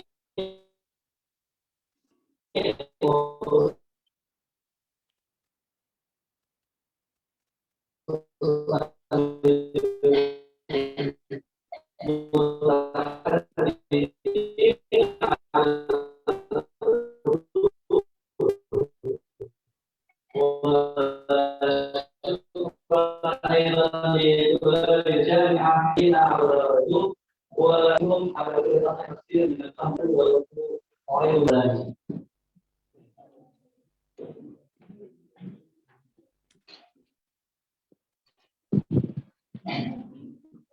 شكرا جزيلا، وجعل الله هذا العمل مقبولا في ميزان حسناتكم، ووفقنا الله وإياكم، والسلام عليكم ورحمة الله وبركاته. السلام ورحمة الله وبركاته. ورحمة الله وبركاته.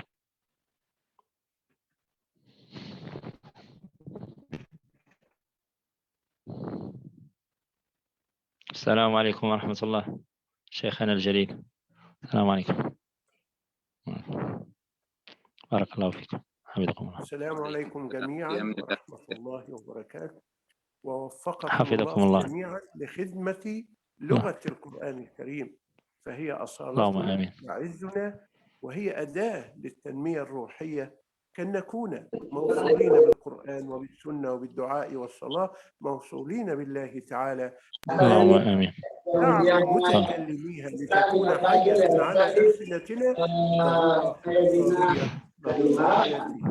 السلام عليكم. اللهم آمين. اللهم آمين. اللهم عليكم السلام ورحمة الله وبركاته. ربما سيختتمون الآن. نعم سلام.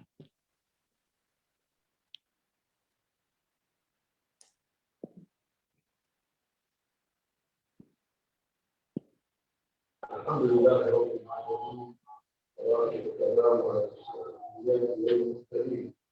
اللهم اغفر لنا ديننا الذي هو عصمة امرنا، واغفر دنيانا التي فيها معاشنا، والآخرة التي إليها معادنا، واجعل لنا الحياة زيادة لنا في كل خير وتحسننا من كل شر.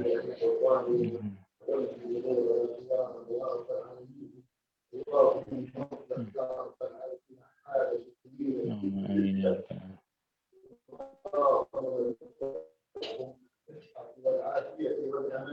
اللهم آمين. اللهم آمين.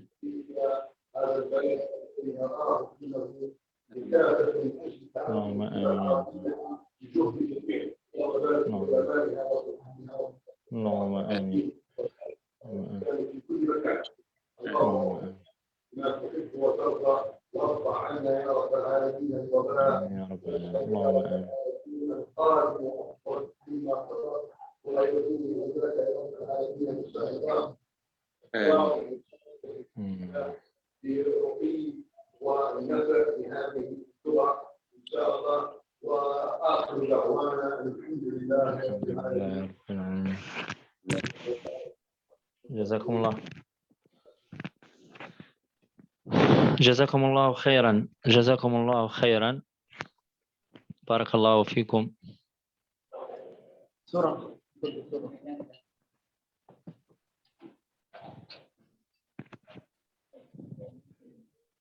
جزاكم الله خيرا. رفع الله قدركم ونفع بكم. كل الشكر والثناء لعلمائنا الجلاء. جزاكم الله خيرا.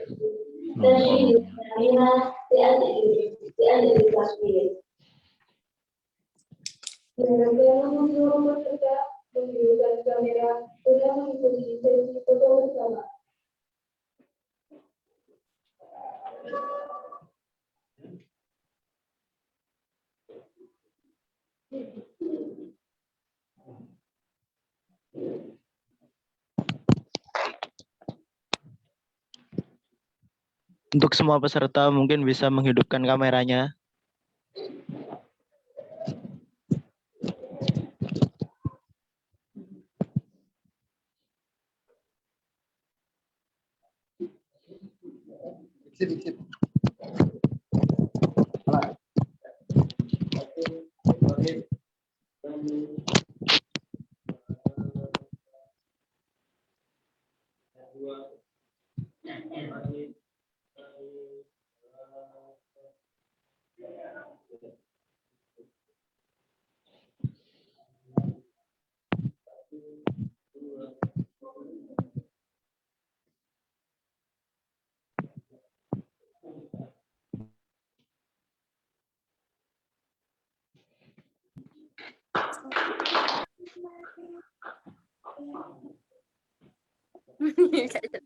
Mak aku gaya-gaya deh. Selanjutnya ya pembacaan mengenai obat.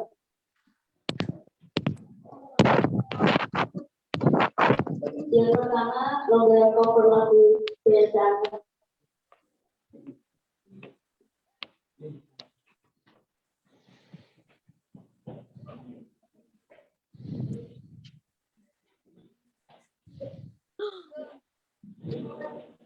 Kamu di Pak? خلاص لو تفضل.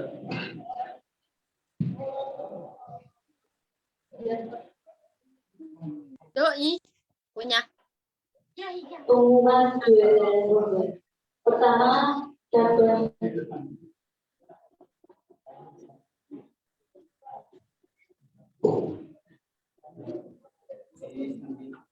Tinggal kitabnya warnanya apa?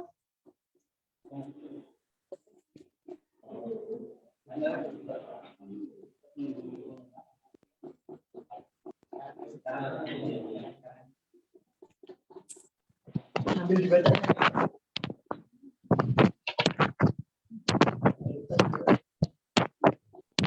Yang pertama,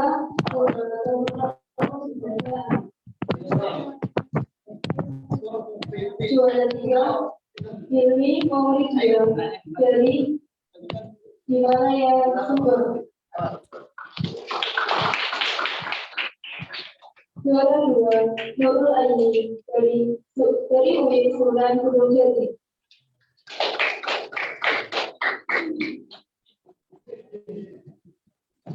Yang pertama, juara pertamanya Masrul Rasul Abadiyah dari IAIN Kudus.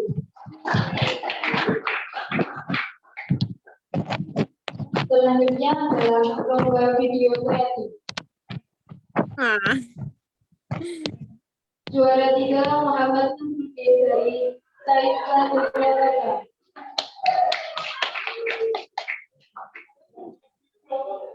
Juara 2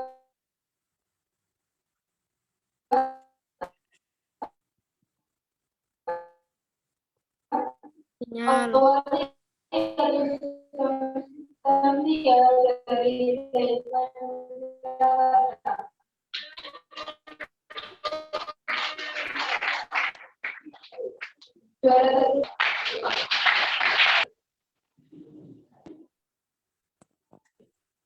Juara 3 Abdul Rahim dari Taifah Yogyakarta. Juara 2 Zakia Al-Mutamiro dari Taifah Yogyakarta. Juara 1 Imanda Al-Mahar dari Universitas Muhammadiyah.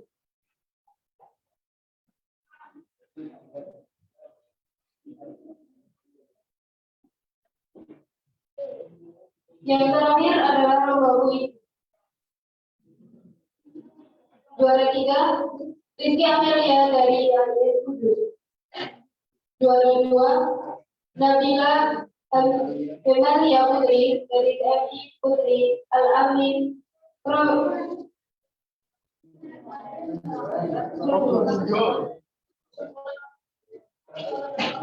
1 Nuratul Komania dari UIN. Selamat atas keberhasilannya. Untuk menyerahkan hadiah akan berhubungi langsung oleh panitia.